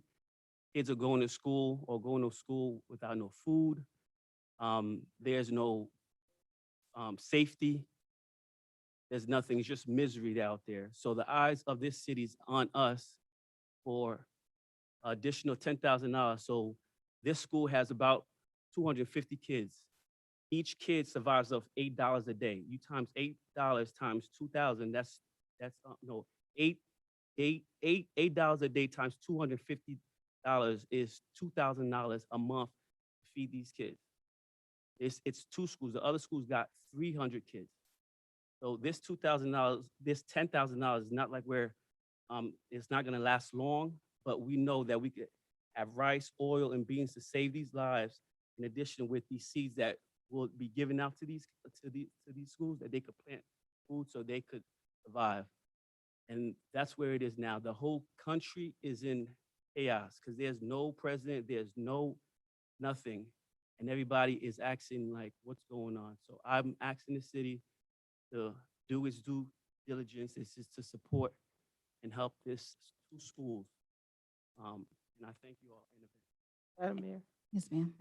So I want to speak to this. I definitely share your passion with this, Councilman. But I did reach out to our city attorney when you mentioned to me what the $10,000 would be for. And there are certain things that we're not able to do as a city government. And so Mike, Madam Mayor, if you don't mind, Mike, can you speak to that? So, yeah, via intergovernmental agreements, we can work with other governments to do the things that we have authority to do, and that they have authority to do. And unfortunately, food assistance like this is not in that. For whatever reason, I thought this was about, the getting the equipment there that you had all previously discussed. But there are other ways we could provide technical assistance as part of the Sister City Initiative, but I'm concerned that food relief is not within that, using city funds that way. Any other questions or? Yes. I thought when we initiated this 15,000, I didn't know it was going to be an annual amount. I thought it was a one-time type situation. Did I missed the boat on that? Is that something that we're supposed to do every year? Or is it the way it was passed that it was a one-time type situation? When it was presented, it was a one-time thing, but that doesn't stop you from renewing it. I mean, I didn't know if it was an annual type thing, or we committed one time and then it would be brought up every time. Mike, what can we do? What can we do if anything? Well, for instance, you've already authorized the transfer of certain equipment from the computers initially. You authorized the transfer of the surplus equipment, the fire apparatus, things. And, those are things you could do. You could authorize additional funds to actually get them there. I know city manager's working on how to do that, but you can't authorize to do things there that you couldn't do here. So you could not authorize a food distribution plan for Forest Park kids because it's not provided in our charter.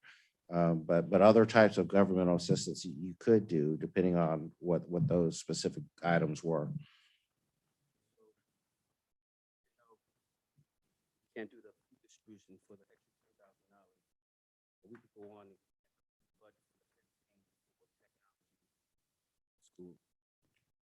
That or what other items you would spend that money for. So there were two additional countries part of the Sister Cities initiative. So is this for those other countries as well, or is this specifically for Haiti? This is specifically. Okay. So I just want to make a comment. I'm all for the sister city stuff. And I can't say I'm wholeheartedly against it or with it. But my thing is, what about the city of Forest Park, the city that we serve? Like, what has been done here to help with the schools, to help with the kids that are hungry, the kids over there in the shelter at Calvary? What are we doing right here to help our own city, the city that the people elected us to serve? Like, I don't know. I'm not against it. I'm not 100% against it, but I just think maybe it should be tabled until we can discuss it more, because my main focus, and I did vote for the Sister City Initiative. I think it was great that you brought that, Councilman, but my main thing is the city of Forest Park. And the city of Forest Park has been neglected by some elected officials. So I just want to make sure we're putting that same attention into sister cities or other countries right here in the city of Forest Park. Any other questions or comments? I think we're giving back to the city tremendously. I know that we did the food pantry here at the No, I'm talking about the government as a, oh, I mean, elected officials, serving your community, doing what the people elected you to do. And I'm not just saying you, I'm not pointing anybody out. I'm just saying our agenda is to take care of the city of Forest Park first. And then everything else comes after that. Like, we can't even get people arguing about an event for the city. But yet we want to keep approving money to go to another country, which, you know, I love kids. I love them, but I love the kids here more, you know, and I just feel like we need to do what we need to do in the city that we serve, because a lot of us haven't done anything. Any other questions or comments? Item 9, discussion on approving a resolution on signage for all city events. Background and history. It is proposed that the city council provide explicit authorization to the city staff to place temporary advertising and directional signage for all budgeted city events for the current fiscal year. At a recent council meeting, the consensus of the city council was that the staff was to strictly follow the provisions of the sign ordinance and apply them to the city in the same way they are applied to businesses. This will be time for council by resolution formally approve signage for city events on city property. The resolution covers all budgeted city events, identifies the location of signage, and sets for the terms for the size and duration of the placement of the signs. Any questions or comments on this item? Yep. Ms. Bam. So all this sign stuff came up when Councilwoman Wells had a sign out for an event. And it's been going back and forth, back and forth. And so I want to, so that it's on record, nobody stated to our city attorney that we wanted our sign ordinance to be the same as the businesses. What we said was, if we're not abiding by the law, then take our signs down. That's what we said. We didn't say we need to, because the city is exempt from that stuff y'all were trying to pull the last few meetings. The city is exempt from that. So you mean to tell me that the Public Works Department, the Police Department, the Fire Department, Parks and Rec, anytime we have an event, we got to pay. So let me tell you, the last sign that I had to pay. Well, the city had to pay itself for me to put a city sign out. And now y'all want to go in here and vote to approve city signs. The city bought the signs. It's a city event, but now y'all want to approve that. So now Parks and Rec got to come in and get a signage approved, pay a permit fee and do all of that, as according to what our city attorney said. And I have it in writing, anybody want to see it after the meeting, the city is exempt from that. We don't make our rules the same as we make for the businesses. So if the city want to put a sign on city property, city can do that. But y'all making it so difficult because y'all want to be all political, because y'all don't like the fact that Councilwoman Wells have events and Councilwoman Wells' face and name is on a city sign that the city paid for. So I think to even have this on the agenda is a bunch of mess, and it's political. It's all political. Why does the city have to get permission from the city to put a city sign out? You want to make me understand something, make me understand that. And Mr. Attorney, can you explain what you explained to me so that we're transparent and the people can understand, because I sent you the code to where it said we're exempt. So explain it to them like you explained it to me to make it make sense. So there are two broad categories of signs. There are signs that are placed in the right of way, and our ordinance explicitly says that the city can place signs in the right of way, but there's a process that needs to be gone through. And ultimately the council makes the decision to approve those signs in the right of way. And so that is something we've never done, at least to my knowledge, it hasn't been done. It's just by custom and practice. Over the years, signs been put up in the right of way for various events of the city. And so based on the discussion at the last or several council meetings ago, we're going to follow those provisions of the sign ordinance explicitly. And this is the first time by resolution the council is approving those signs, some of which can be in the right of way, which would be the directional signs in the resolution. Now, the second broad category of signs are signs that go up on that are outside of the right of way. And the process for those is the property owner has to give permission, and then you need a permit for those. And so as an example, the signs that are on property that the Development Authority currently owns, the Development Authority authorized all city signs, just like this resolution does, to be placed on Development Authority property, but a permit is still needed for those signs, even if they're city signs, because they're on private property or property not owned by the city. As it relates to signs on city facilities, City Hall, the park, whatever, this resolution provides explicit authorization so that there's no question going forward that those signs can be put there. And we disagree about the permitting aspect of it, but my point was, by going through the permitting process, it eliminates any issue as to whether those signs can and can't be there for whatever particular locations are discussed. And that's why ultimately staff is following this process. And we wanted this resolution to be approved by the mayor and council to eliminate those discussions for every event going forward. And so that it's done and final, at least for this year, until we have the new sign ordinance that gets adopted, hopefully in September, October timeframe, when that comes before the council. Any other questions or comments?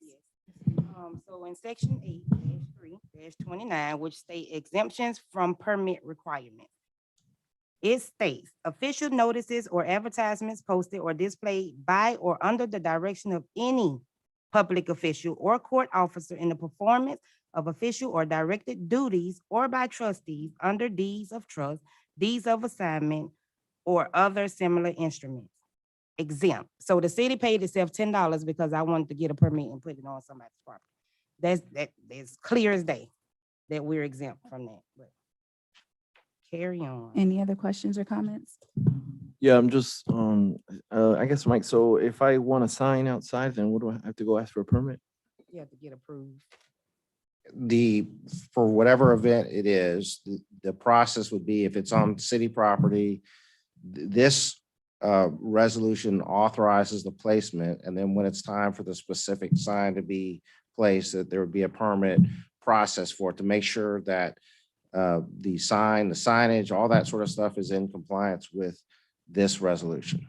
And does it have a specific amount of time that it can be up there, or it's indefinite? So the resolution provides for the advertising signage. So this is the signs that go up in the days and weeks in advance, that the staff would use their judgment as to the appropriate amount of time that those should be placed and then removed. And then, well, they're supposed to all be removed within the next business day after the event. For directional signage, this is, parking this way, event starts here, that way. That directional signage that can be placed in the right of way can be placed I think the day before, and is removed the day after.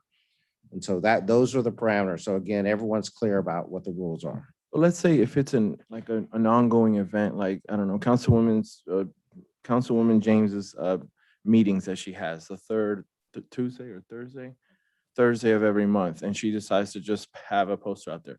So if it's an ongoing event, can it be there all year or no? That the way the language reads, that could be the case. Working with staff, the staff would use their best judgment. I think that's the language in the resolution as to the appropriate length of time. Well, that's what need to be in here. It shouldn't be up to staff if we're having city-sponsored events, regardless of whose name is on it. Shouldn't be up to staff as to how long the sign stays out there. It's a city sign. Any other You do have questions? the authority to change that piece, but as it's presented, it's the staff is using judgment, because you have multiple events throughout the year and signs are going up, coming down for the next event, et cetera. Any other questions or comments? Yeah, which she was quoting that number. So so elected officials aren't exempt, or we are exempt? So the language that she's referring to, that is usually used for signs that are for like rezonings. You put a sign out for rezoning. There's a court order need to put a sign out. And that's, we have a difference of opinion on that, but the reason we settled on getting the permit is to remove any doubt that there's no question that the signs, once they go through the process, are permitted. Now, the council, you all can direct us to waive that fee to remove that just minor administrative hassle.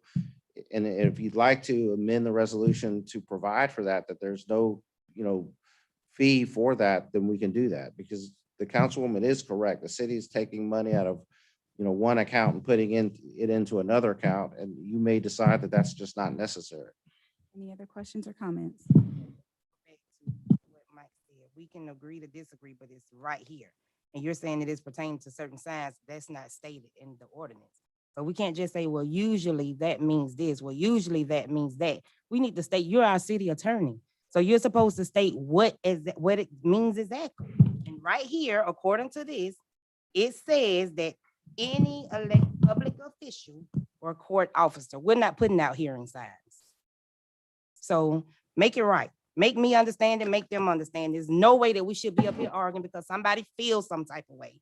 Because I'm putting out signs, because I'm actually doing something, and they want to make it political. And you thought it was just gonna stop with me, but you're impacting the entire city. Focus on something else. Any other questions or comments? So going back to original. Unless we get approved. But we can, as elected officials, can also change that ordinance as well. What does this ordinance say right here? So this resolution gives staff specific authorization from council to erect signs for all this budgeted city events for the next year. And it provides for where those signs can be put, the size of those signs, and it authorizes staff to use their judgment in terms of when to place them, but requires them to be removed the next business day after each event. Okay, well, I would like to disregard this in its entirety. And maybe you can come up with something like you came up with this, that is, if us as elected officials are having an event that's a city-sponsored event, we should not have to come to other elected officials who are on the same level as we on to get approval to put a sign out. That's ridiculous.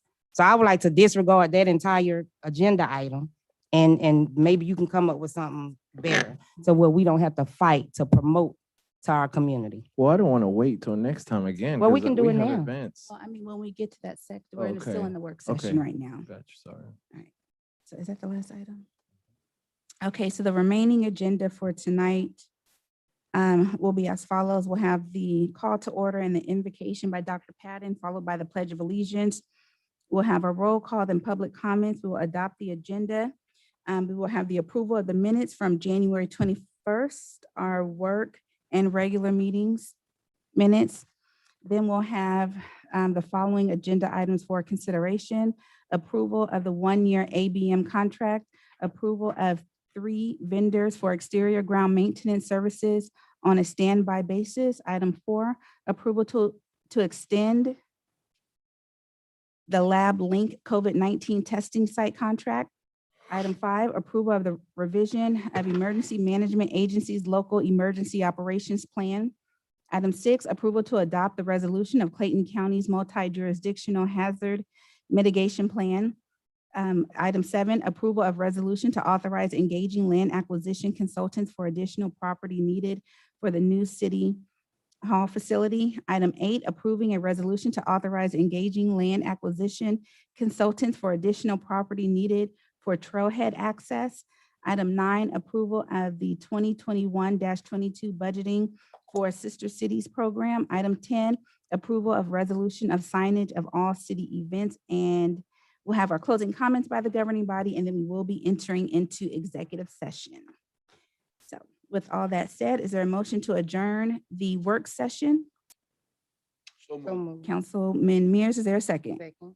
Councilwoman Wells, all in favor? Aye. Opposed? All right, thank you. It is 7:39. The regular meeting for July 19th for mayor and council is called to order. Let's go quick. Oh, call to order. Let's see. Dr. Payton, are you here? Oh, there you go.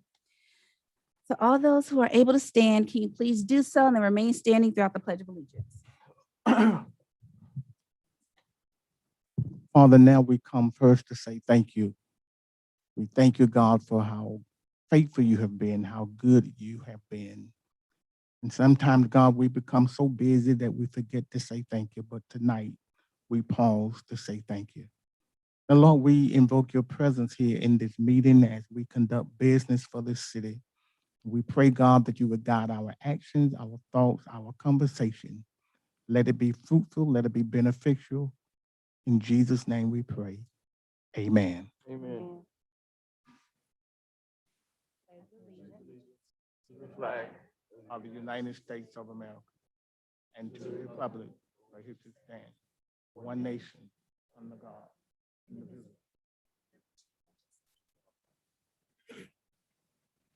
Ms. White, roll call, please.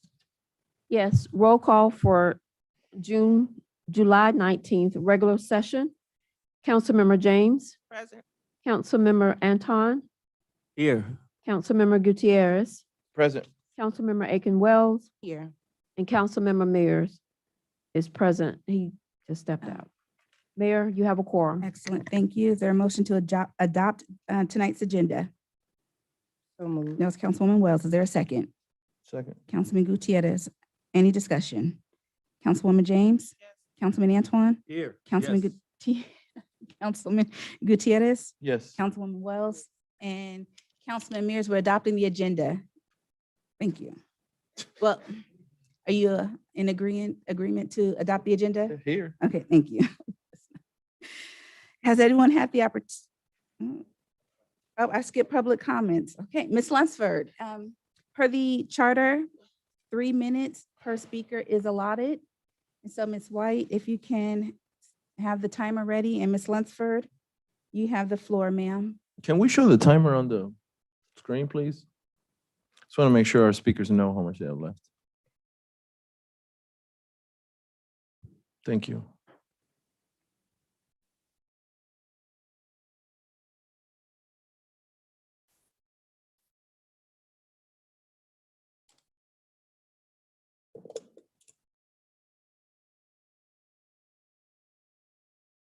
Should have gone with the Google one. Okay.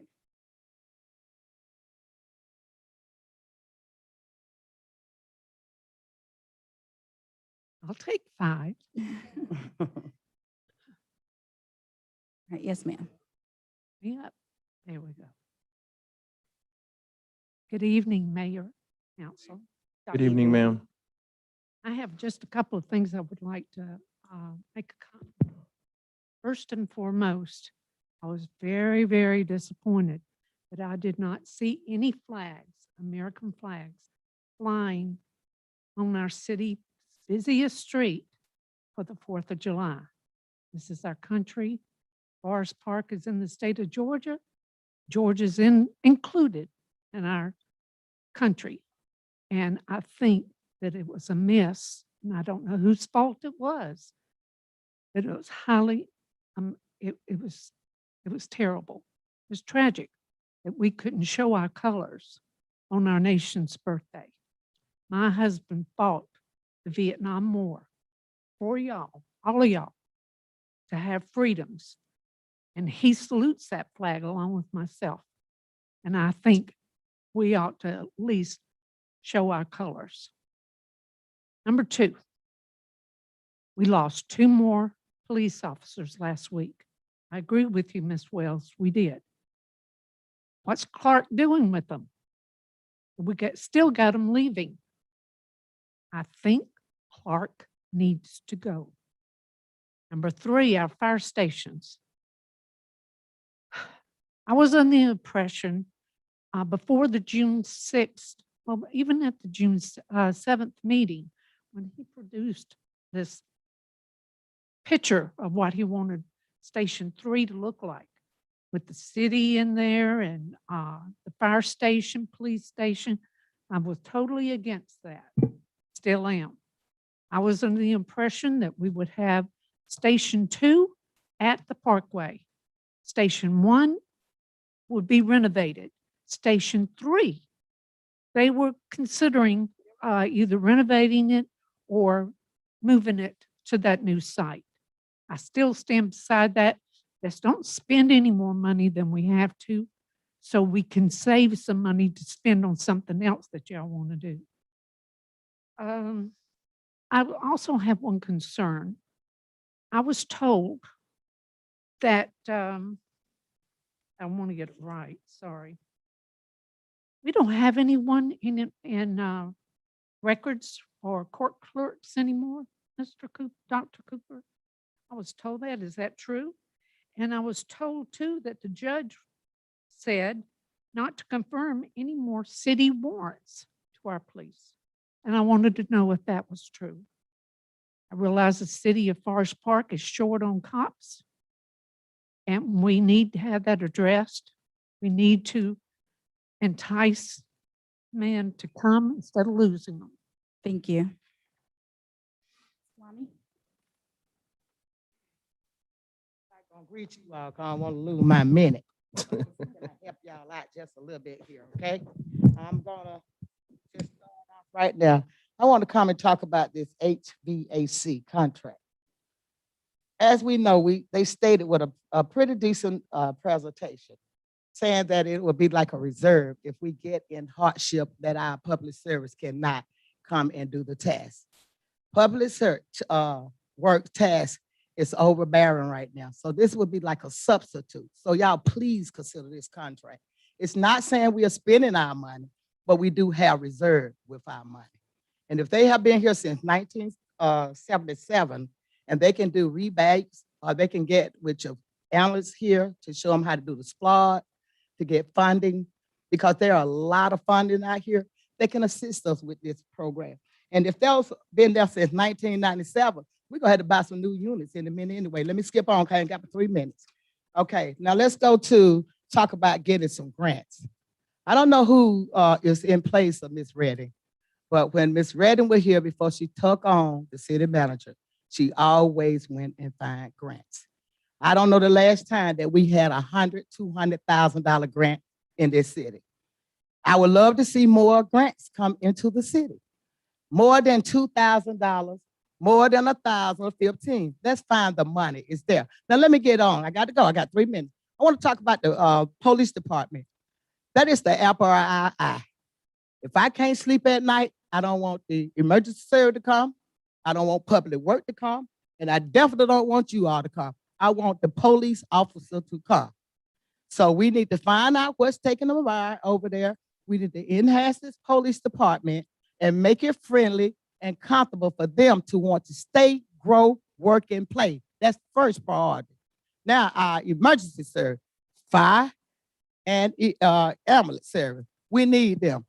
We need them like we need water. With this virus out here, this pandemic, people are falling by the wayside every time we look around. If you hadn't looked at the latest stats when the nurse was up here talking, that's accurate. It's gonna take you all to go over and a little beyond your duties and get it done. Now, let's talk about this sign right quick. I think this is the most embarrassing. I think it's so unprofessional. And I think that Mr. Williams should be held accountable because he knows exactly what these signs can and cannot do. He can get with our city manager and them two can talk it out and get a solution. You shouldn't have to come in here each time and talk about a sign. You all say you're working together, but as we sit out here and look, it's so much division. Now, I'm going to say this and I'm going to sit down. I'm going to yield back my time. I want you to really consider this group right here. I don't know them, but what they just said, we have a lot of outdates. And right now, we have 900 cases. I want to give you money. Thank you. Ms. Adams?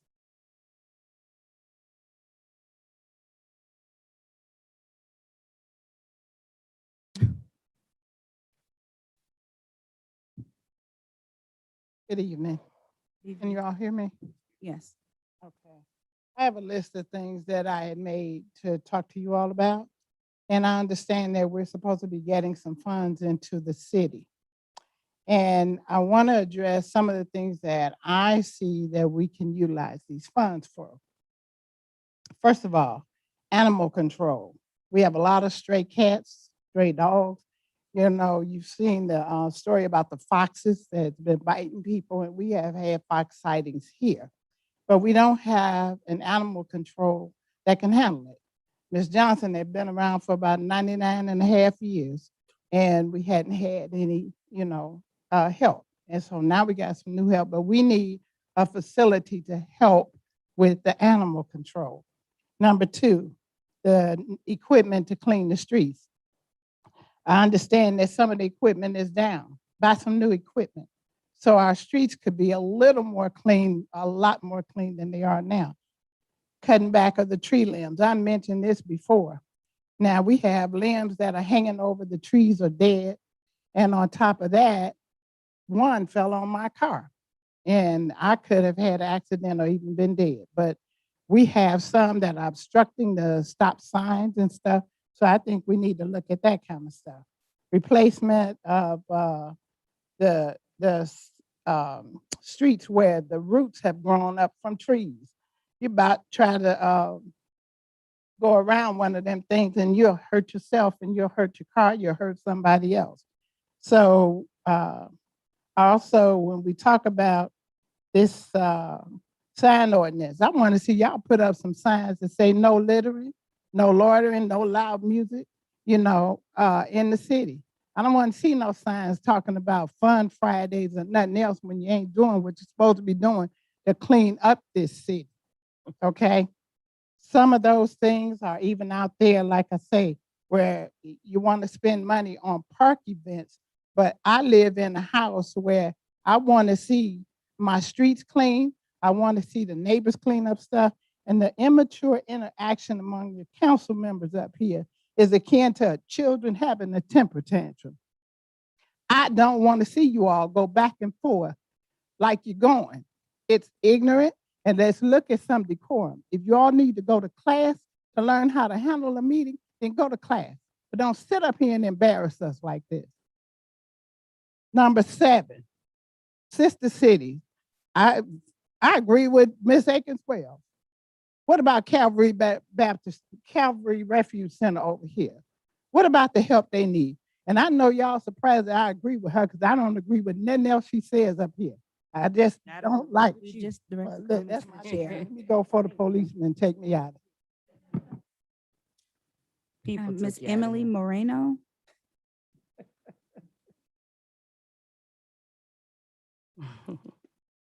Ms. Moreno, you are not a resident, nor are you a business owner? No, I am a business owner. I just put no as in for the city of Forest Park. Okay, you marked no for business owner, but okay. Okay. So good evening, everyone. I'm Emily Moreno. Let me look at the time so I don't pass. So I'm not here to file a complaint, but I'm actually here to provide an opportunity to the citizens of Forest Park. I came here because I grew up in Forest Park and I just want to reach out to everyone. So I have a photography studio in Jonesboro. And like I said, although it is in Jonesboro, I grew up in Forest Park and I know how it is to not have the resources to. Ms. Moreno, is your business in Forest Park or is it in Jonesboro? It's in Jonesboro. Okay, the public comment period, if you're not a resident or a business owner within the city limits, you have to sign up in advance to speak. So if the council would allow her to continue, I'm willing to do so, but moving forward, you need to sign up. Okay. Is that the wish of the council? Where do I sign up? Where do I sign up? You can keep going. Well, I mean, you would have to request it through the city clerk, and then you'd be placed on the agenda as you would like a presentation. Oh, okay. Okay. But Councilwoman James, Councilman Antoine Gutierrez, Councilwoman Yes. Wells, and Councilman Mears. All right. Okay. So, I'm getting 3 minutes. I'll hurry up. So I do have a photography studio in Jonesboro, and I offer rental space for creatives that don't have the opportunity or the resources to do content, photography, anything in that realm. So I'm reaching out to everyone in Forest Park. If they need that opportunity, we can provide that for you because as I said, I grew up in Forest Park and I know how it is not to have those resources. And I value Forest Park for always helping people in the community that do not have those resources. So if you need any help, you can always contact me for that. That's it. I'm done. All right. Thank you. Can you give your information that way people know? Yes. So you can find me on Instagram, Facebook, in under KB Lux Studios, and I'm also going to be here so that when you guys are done, if you guys want to contact me, you can talk to me. Thank you. Are you hiring? I am not at the moment.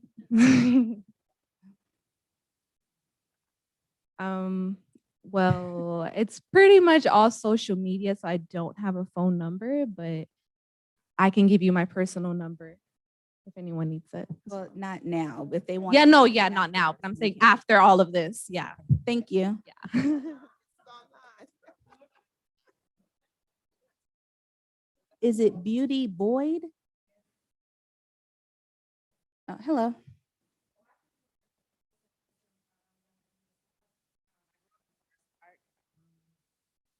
guess you could say I'm a resident. I don't have a business in Forest Park though, so I don't know if you guys would still allow me to speak. I would assume the council would permit it since we just did the previous person. Awesome, awesome.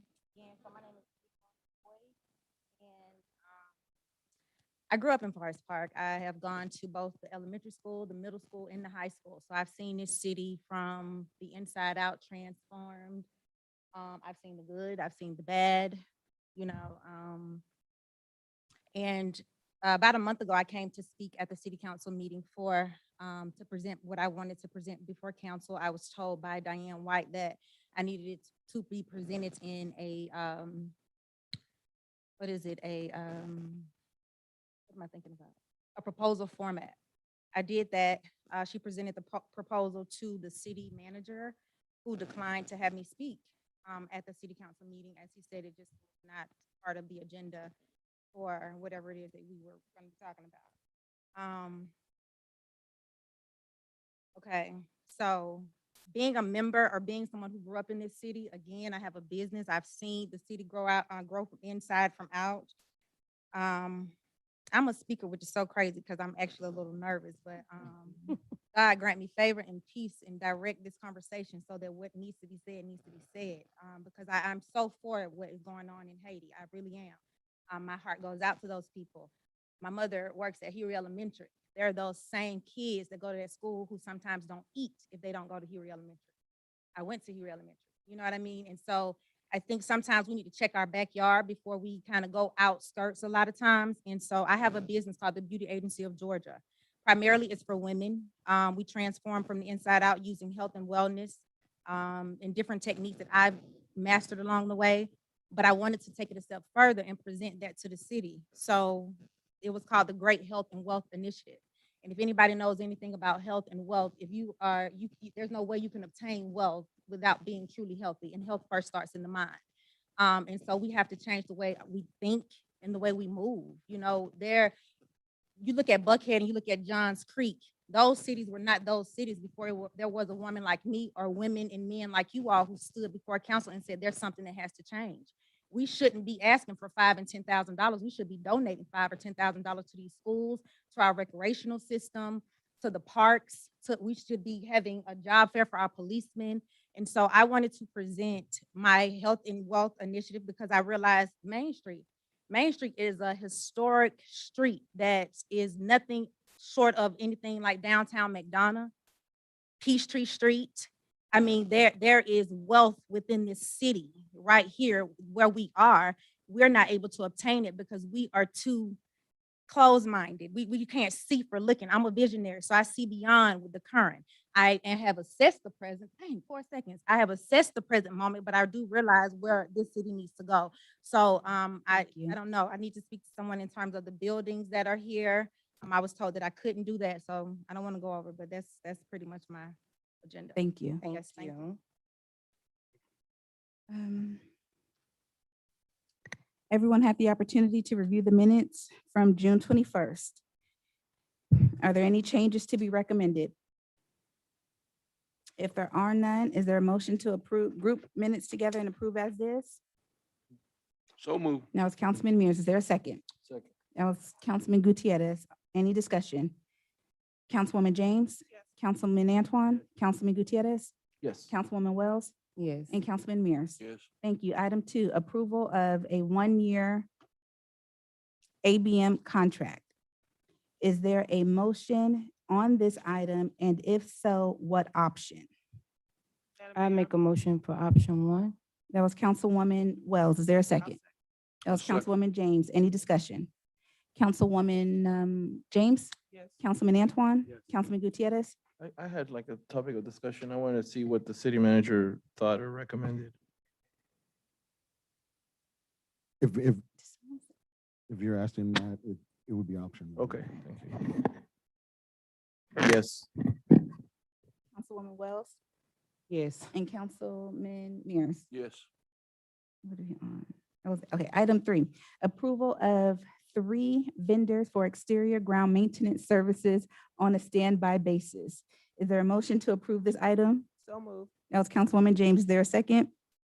A second. That was Councilman Mears. Any discussion? Councilwoman James? Yes. Councilman Antoine?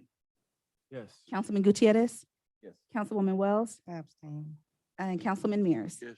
All right, thank you. Approval to extend the Lab Link COVID-19 testing site contract.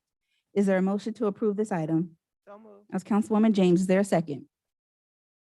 A second. That was Councilman Mears. Any discussion? Councilwoman James? Yes. Councilman Antoine? Yes. Councilman Gutierrez? Yes. Councilwoman Wells? Yes. And Councilman Mears? Yes. Thank you. Item 5, approval of the revision of Emergency Management Agency's Local Emergency Operations Plan. Is there a motion to approve this item? So moved. That was Councilwoman James. Is there a second? Second. That was Councilman Mears. Any discussion? Councilwoman James? Yes. Councilman Antoine? Yes. Councilman Gutierrez? Yes. Councilwoman Wells? Yes. And Councilman Mears? Yes. Thank you. Item 6, approval to adopt the resolution of Clayton County's multi-jurisdictional hazard mitigation plan. Is there a motion to approve this item? So moved. That was Councilwoman James. Is there a second? Second. That was Councilwoman Wells. Any further discussion? Councilwoman James? Yes. Councilman Antoine? Yes. Councilman Gutierrez? Yes. Councilwoman Wells? Yes. And Councilman Mears? Yes. Thank you. Item 7, approval of resolution to authorize engaging land acquisition consultants for additional property needed for the new city hall facility. Any further discussion? Oh, I'm sorry, is there a motion to approve this item? So moved. That was Councilwoman James. Is there a second? A Second. second. That was Councilman Antoine. Any further discussion? Councilwoman James? Yes. Councilman Antoine? Yes. Councilman Gutierrez? Yes. Councilwoman Wells? Yes. And Councilman Mears? Yes. Thank you. Item 8, approving a resolution to authorize engaging land acquisition. Point of clarity, I'm Yes, sorry. ma'am. So agenda item 7, this is for the Gillum stuff, right? No, this is for the new city hall facility. Okay, on for Parkway. Mhm. Gotcha. Item 8, approving a resolution to authorize engaging land acquisition consultants for additional property needed for trailhead access. Is there a motion to approve this item? So moved. That's Councilwoman James. Is there a second? Second. Councilwoman Wells. Any further discussion? Councilwoman James? Yes. Councilman Antoine? Yes. Councilman Gutierrez? Yes. Councilwoman Wells? Yes. And Councilman Mears? Yes. Item 9, approval of the 2021-22 budgeting for Sister City program, excuse me. Is there a motion on this item? I propose we Make a table that motion. up. Oh, wait, well, it was for $10,000, what was initially stated, Yeah. but I believe you wanted it to be 15 now. Yes.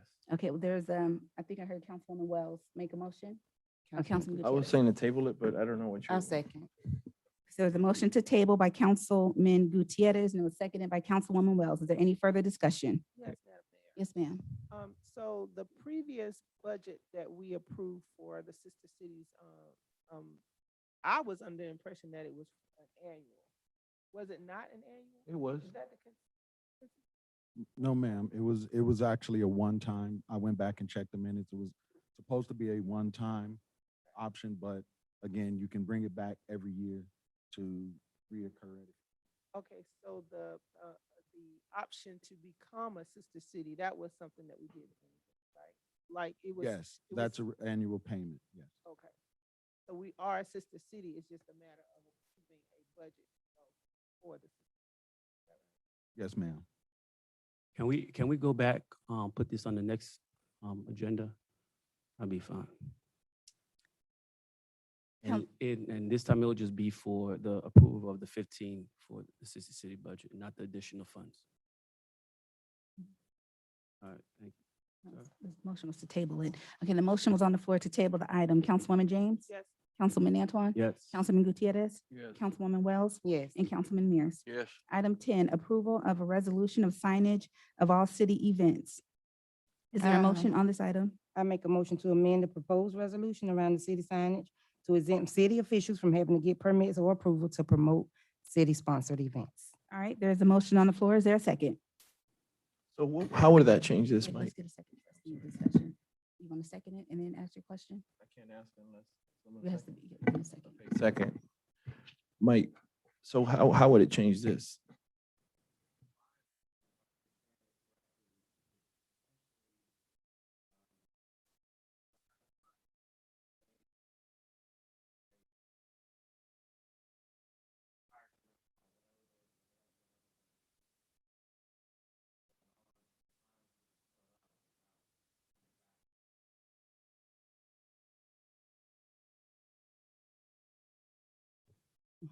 And, So we and- wouldn't have to get permission or approval to put out city-sponsored event signs.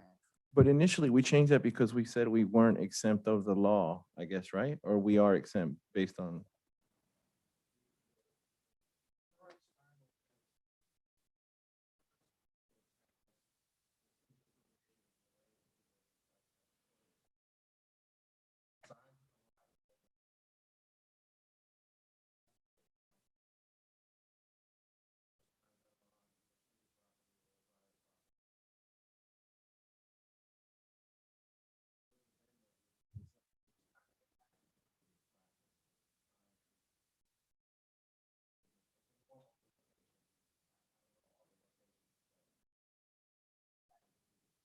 But is there any level of accountability if we were putting signs in right of ways or in places that are not supposed to be?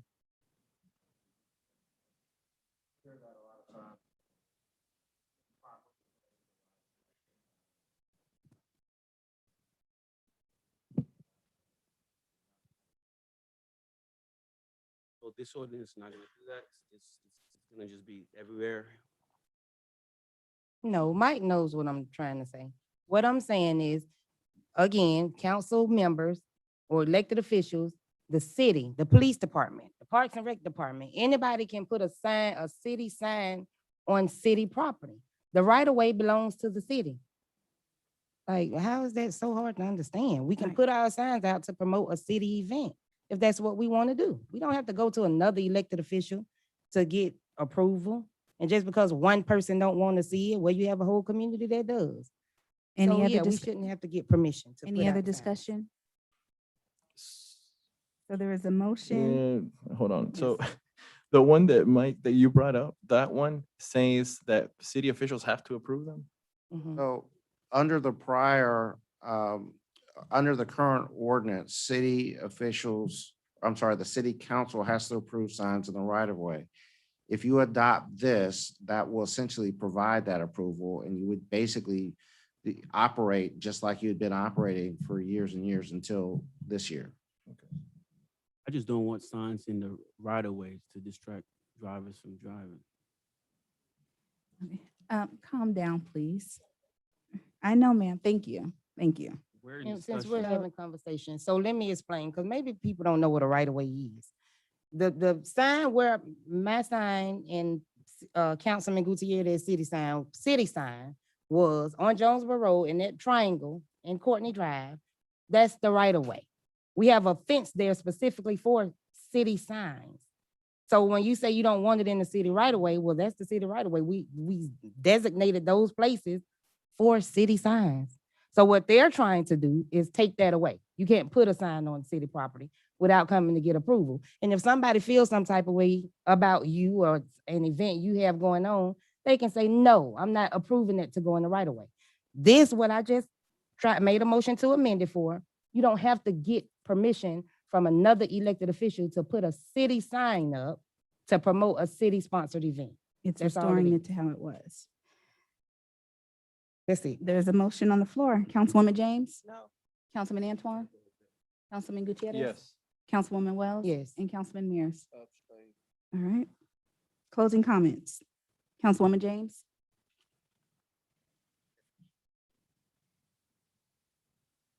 I want to, testing. So I want to make you all aware that the July neighborhood meeting, the recording has been updated or has been provided to our council aide. So hopefully it'll be on the website soon. Please go out and listen to it. We did have a hybrid meeting this first meeting, and we met in person and online. Also on Wednesday, this upcoming Wednesday at 4 o'clock here in the council chambers, we will have a Q&A session for those regarding the cemetery on Conley Road. So make sure if you want to be a part of that discussion that you come out to the city chambers at 4 o'clock on Wednesday. Save the date, and for all those that said they grew up in Forest Park, on October the 9th is our homecoming parade. I would love for you to participate in that. You'll be getting information. There'll be information posted soon on that. So please save the date for that. I also want to just share that there's a lot of misinformation that's being shared to residents, and it's really not fair really to you to get this misinformation. And sometimes this misinformation is coming from the dais. But there is information on the website that you can avail yourself to. If you have any questions, feel free to reach out to me. I'll be happy to answer any questions that you have. I want to say that I know that there are a lot of officers leaving across the country, and I know where our focus should be Forest Park, and my focus is Forest Park. But I don't think it's fair to attack an individual person on their duties. I'm talking in the mic. Okay, is it not we're not gonna go picking back and up? forth, please. Oh, I'm sorry. Oh, well, point of order, please, Madam Mayor. Yes, ma'am. Thank you. Okay, you know what? We've done this plenty of times before. So office, if we need to confess, then we can let them go.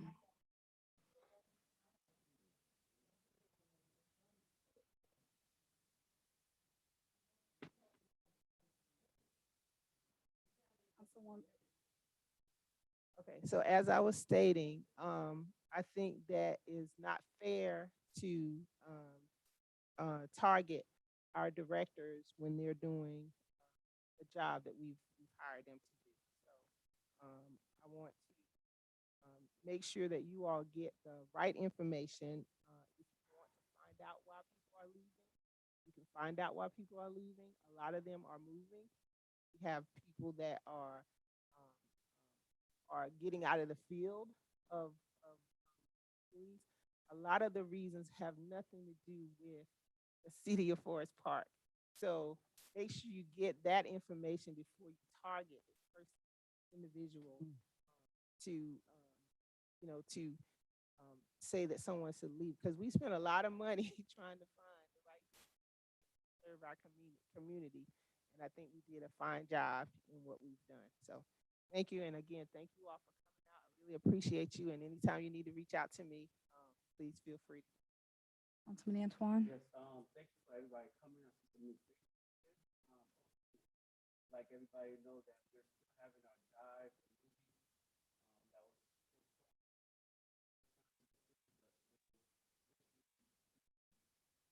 when would that be, Mr.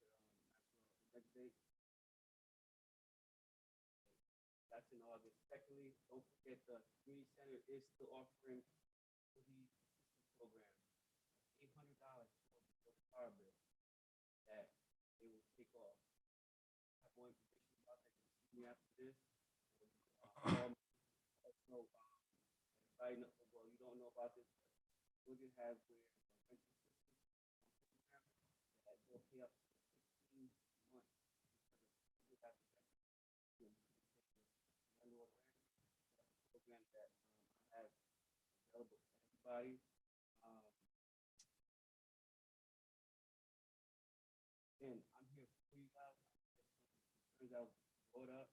Know that I'm here. You guys can call me. You guys can email me. Thank you for everybody that reached out to me about what happened. President. More than people you guys care about others. And I respect that. Thank you for having a heart.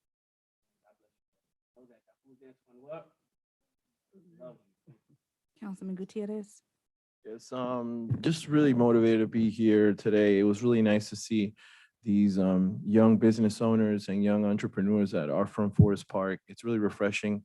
Also, thank you for all the public comments. The whole flag thing that got me sad because I'm a patriot, and I, as a vet, also thank you for your father's service. I'm all about promoting our country. So, you know, that's something that we'll work on. And I know that our city manager will fix moving forward with patriotic holidays. With that being said, you should have came out to our food truck event. We had a lot of USA stuff. It was USA themed for our 4th of July Independence Day. I'm sorry y'all have to put up with some of these arguments. Unfortunately, they are, you know, things that we have to talk about, and we need to address them here in front of everybody. If we could do it behind closed doors, we would, but it's a community thing. So shout out to our directors. Thank you, Director Shelby. Thank you, Director Maxwell, Mr. Jinks. Thank you for, you know, Chief, City Manager, just the employees of our city that make everything run. I really appreciate all of you, and I might have forgotten Mr. Arquita, so thank you. Yeah, just I really appreciate y'all because, you know, this is supposed to be part-time, you know, even though it's not. Y'all are the ones that make all these wheels turn. So thank you for that. I will not be in presence at my Food Truck Friday event. I will be in Savannah with some, I think all of you all, I don't know, but we have the first Friday of the month, we have a elected official conference in Savannah. So I have to sacrifice myself and take myself to Savannah for 4 days. So I will do that just for you all. I will also just postpone my cleanup. That is the first Saturday of the month because I'm not gonna let y'all do that one without me. I enjoy doing that. Again, we have had a total of 0 requests for a adopt a spot. So you can adopt a road here in Forest Park. I don't know, I think Ms. Adams was motivated about cleaning. You can adopt your road and clean it up, and we'll put a sign there that shouts you out. So you can definitely do that. And I encourage anybody in Forest Park to do that. And you know, that's an initiative that we have as a city to keep our city beautiful. For some of the people coming up and concerned about Forest Park and doing stuff for our community, we are more than open to working with nonprofits, working with anybody to better our people. Just come and present it. The city, Sister Cities is something that's presented, and it's kind of something that's already established. So, you know, we work with them as well. But if you have some ideas for something we can do in our community with Huey Elementary, these are our children. We are more than willing to do this. We put a food pantry at a local church here. We have, I don't know, Mike, what the word is, some type of government agreement or the word, what was it? ML, what does that mean? Memorandum of Yeah, Understanding. a memorandum of understanding. So, you know, we own whatever it is that we put there, but it's for the community. So we can do those with a lot of stuff and you know, just come and ask. I'm more than willing to work with any of y'all, especially with children, because I'm a teacher. With that being said, there is a game night that we'll have at the park the last Thursday of this month. We're gonna have food trucks out there. We're gonna have free food for the teens. They're going back to school. So they're gonna have access to all these game trucks and just, you know, a fun day at the park. That is the last Thursday of this month. Thank you, everybody that came out. If you haven't gotten vaccinated, I encourage you to. It's your choice at the end of the day, but make sure you do that. I am available for anybody to come out. Please fill out that survey we have in our website. We want to know what we can do with these funds. So it's all in your voice. So speak up and let us know what it is. Don't come later and complain about things and you weren't a part of, you know, making a decision. Hold everybody accountable for what it is that you want in your own community. With that being said, I'm out of breath. Thank you, everybody. Councilwoman Wells. Oh, well, first of all, I didn't know the Adopt a Road initiative had started because we were riding in Atlanta the other day and I was like, we need to do that. So you let me know whatever I need to do. It's on our website. Okay. I can would give do you it. information too. Yeah, I don't go to the city's website like that. But yeah, I would like to do that and also let the people know. And then second, I think the last meeting, I asked for a waste management transfer station update. I haven't received that, so I would like that as soon as possible. Also, the transfer station itself, not them picking up trash. To address the ex-councilwoman who got up and spoke about people being ignorant. I'm not gonna tolerate being called ignorant. I don't know. Oh, hey, yeah, you. So I'm not gonna tolerate being called ignorant because I'm not. And just because you don't agree with how things are done or what people say, then okay, that's your opinion. But to get up and call people ignorant because you disagree with them, like to me, I won't call you ignorant, but you know, it explains itself.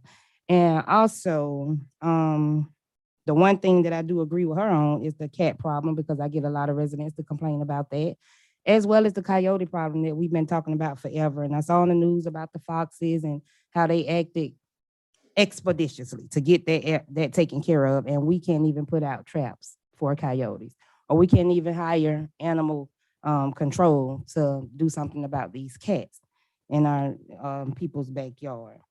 That's and then I'm in favor. I'm okay with the contract, but I do too want us and these directors to hold the employees accountable because if the employees have been doing it all these years and it hasn't been a problem, I'm not understanding why it's a problem now. So I think that comes with the leadership and holding your employees accountable to make sure they're doing what they need to do on a day-to-day basis. And I also too want to address Ms. Boyd's comment. I don't know, and I apologize because that's not how it normally goes. You don't have to present a proposal to get up and speak in front of council if you live in the city of Forest Park, or you can call us individually. If you can't talk to the city manager, you can call the mayor, the city clerk, and get some assistance. So I'm sorry that you had to come up here to give a comment in order to get something done because that's not how it's normally done. And I never heard of a city manager turning someone down to speak to the governing body. So thank you for coming out and giving your input. Thank you all so much for being here and understand that we are all individuals. We are all elected officials and we are here to serve you. We cannot please everyone, obviously, but at the end of the day, we are here to serve the city of Forest Park. And I know I do a darn good job. I know I do a good job. So if that offends you, I'm not apologizing. Have a good night. Councilman Mears. Yes, I'm glad that everybody come here, and I just want to remind you that the city and the public safety are in the process of erecting 5 new emergency warning sirens. Most of them are up, I think, the way I understand it, and they're being wired as we speak in the daytime. And so you will be hearing at different times. I don't know when they're going to test them, but every ward has got a new emergency warning sign. And that's going to help us in our tornado warnings and severe weather and things like that. So we're moving forward. The old ones were, the rotating ones didn't rotate. But these are the ultra modern stuff and y'all be able to hear them. And so when you hear it, you're not used to hearing it. That's what it is. And I'm glad everybody come, and I'm just accessible, just like the rest of them. Anybody needs me, I'm very easy to find. I'm out in my ward most all the time.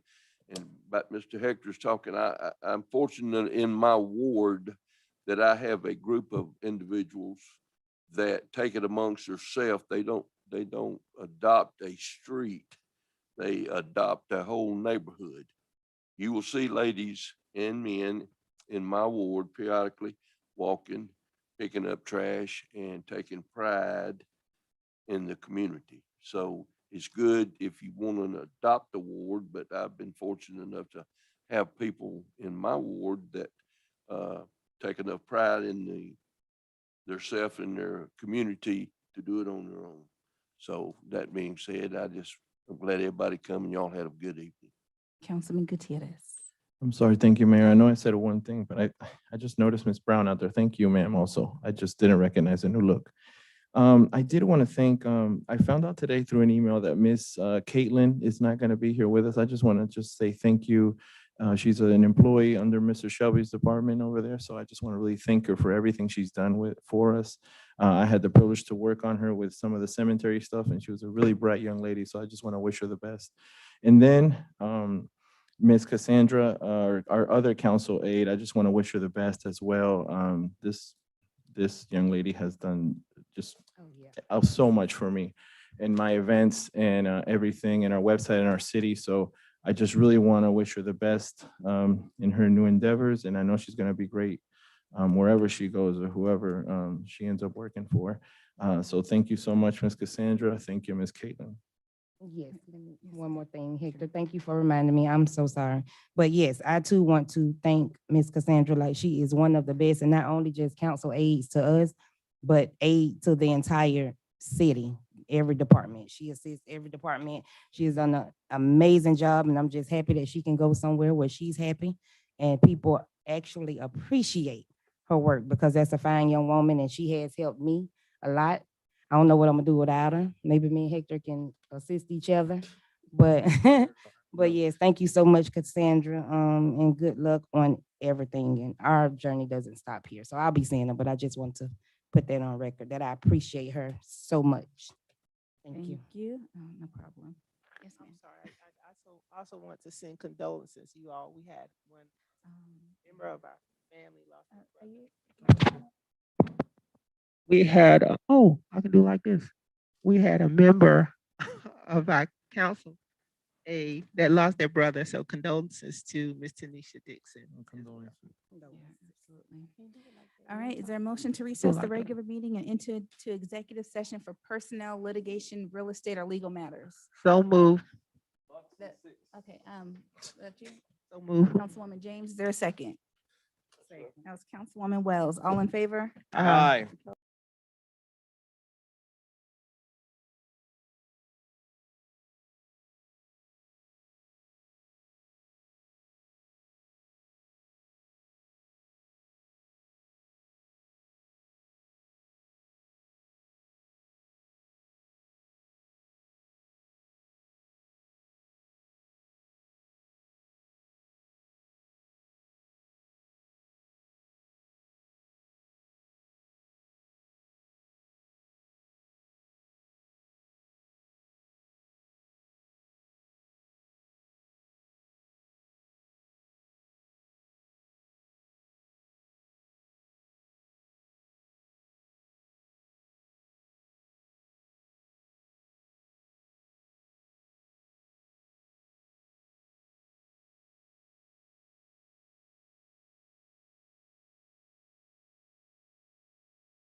adjourn the executive session and reconvene into our regular meeting? So move. Councilwoman James, is there a second? Second. Councilman Gutierrez, all in favor? Aye. Opposed? All right, thank you. Mr. Williams?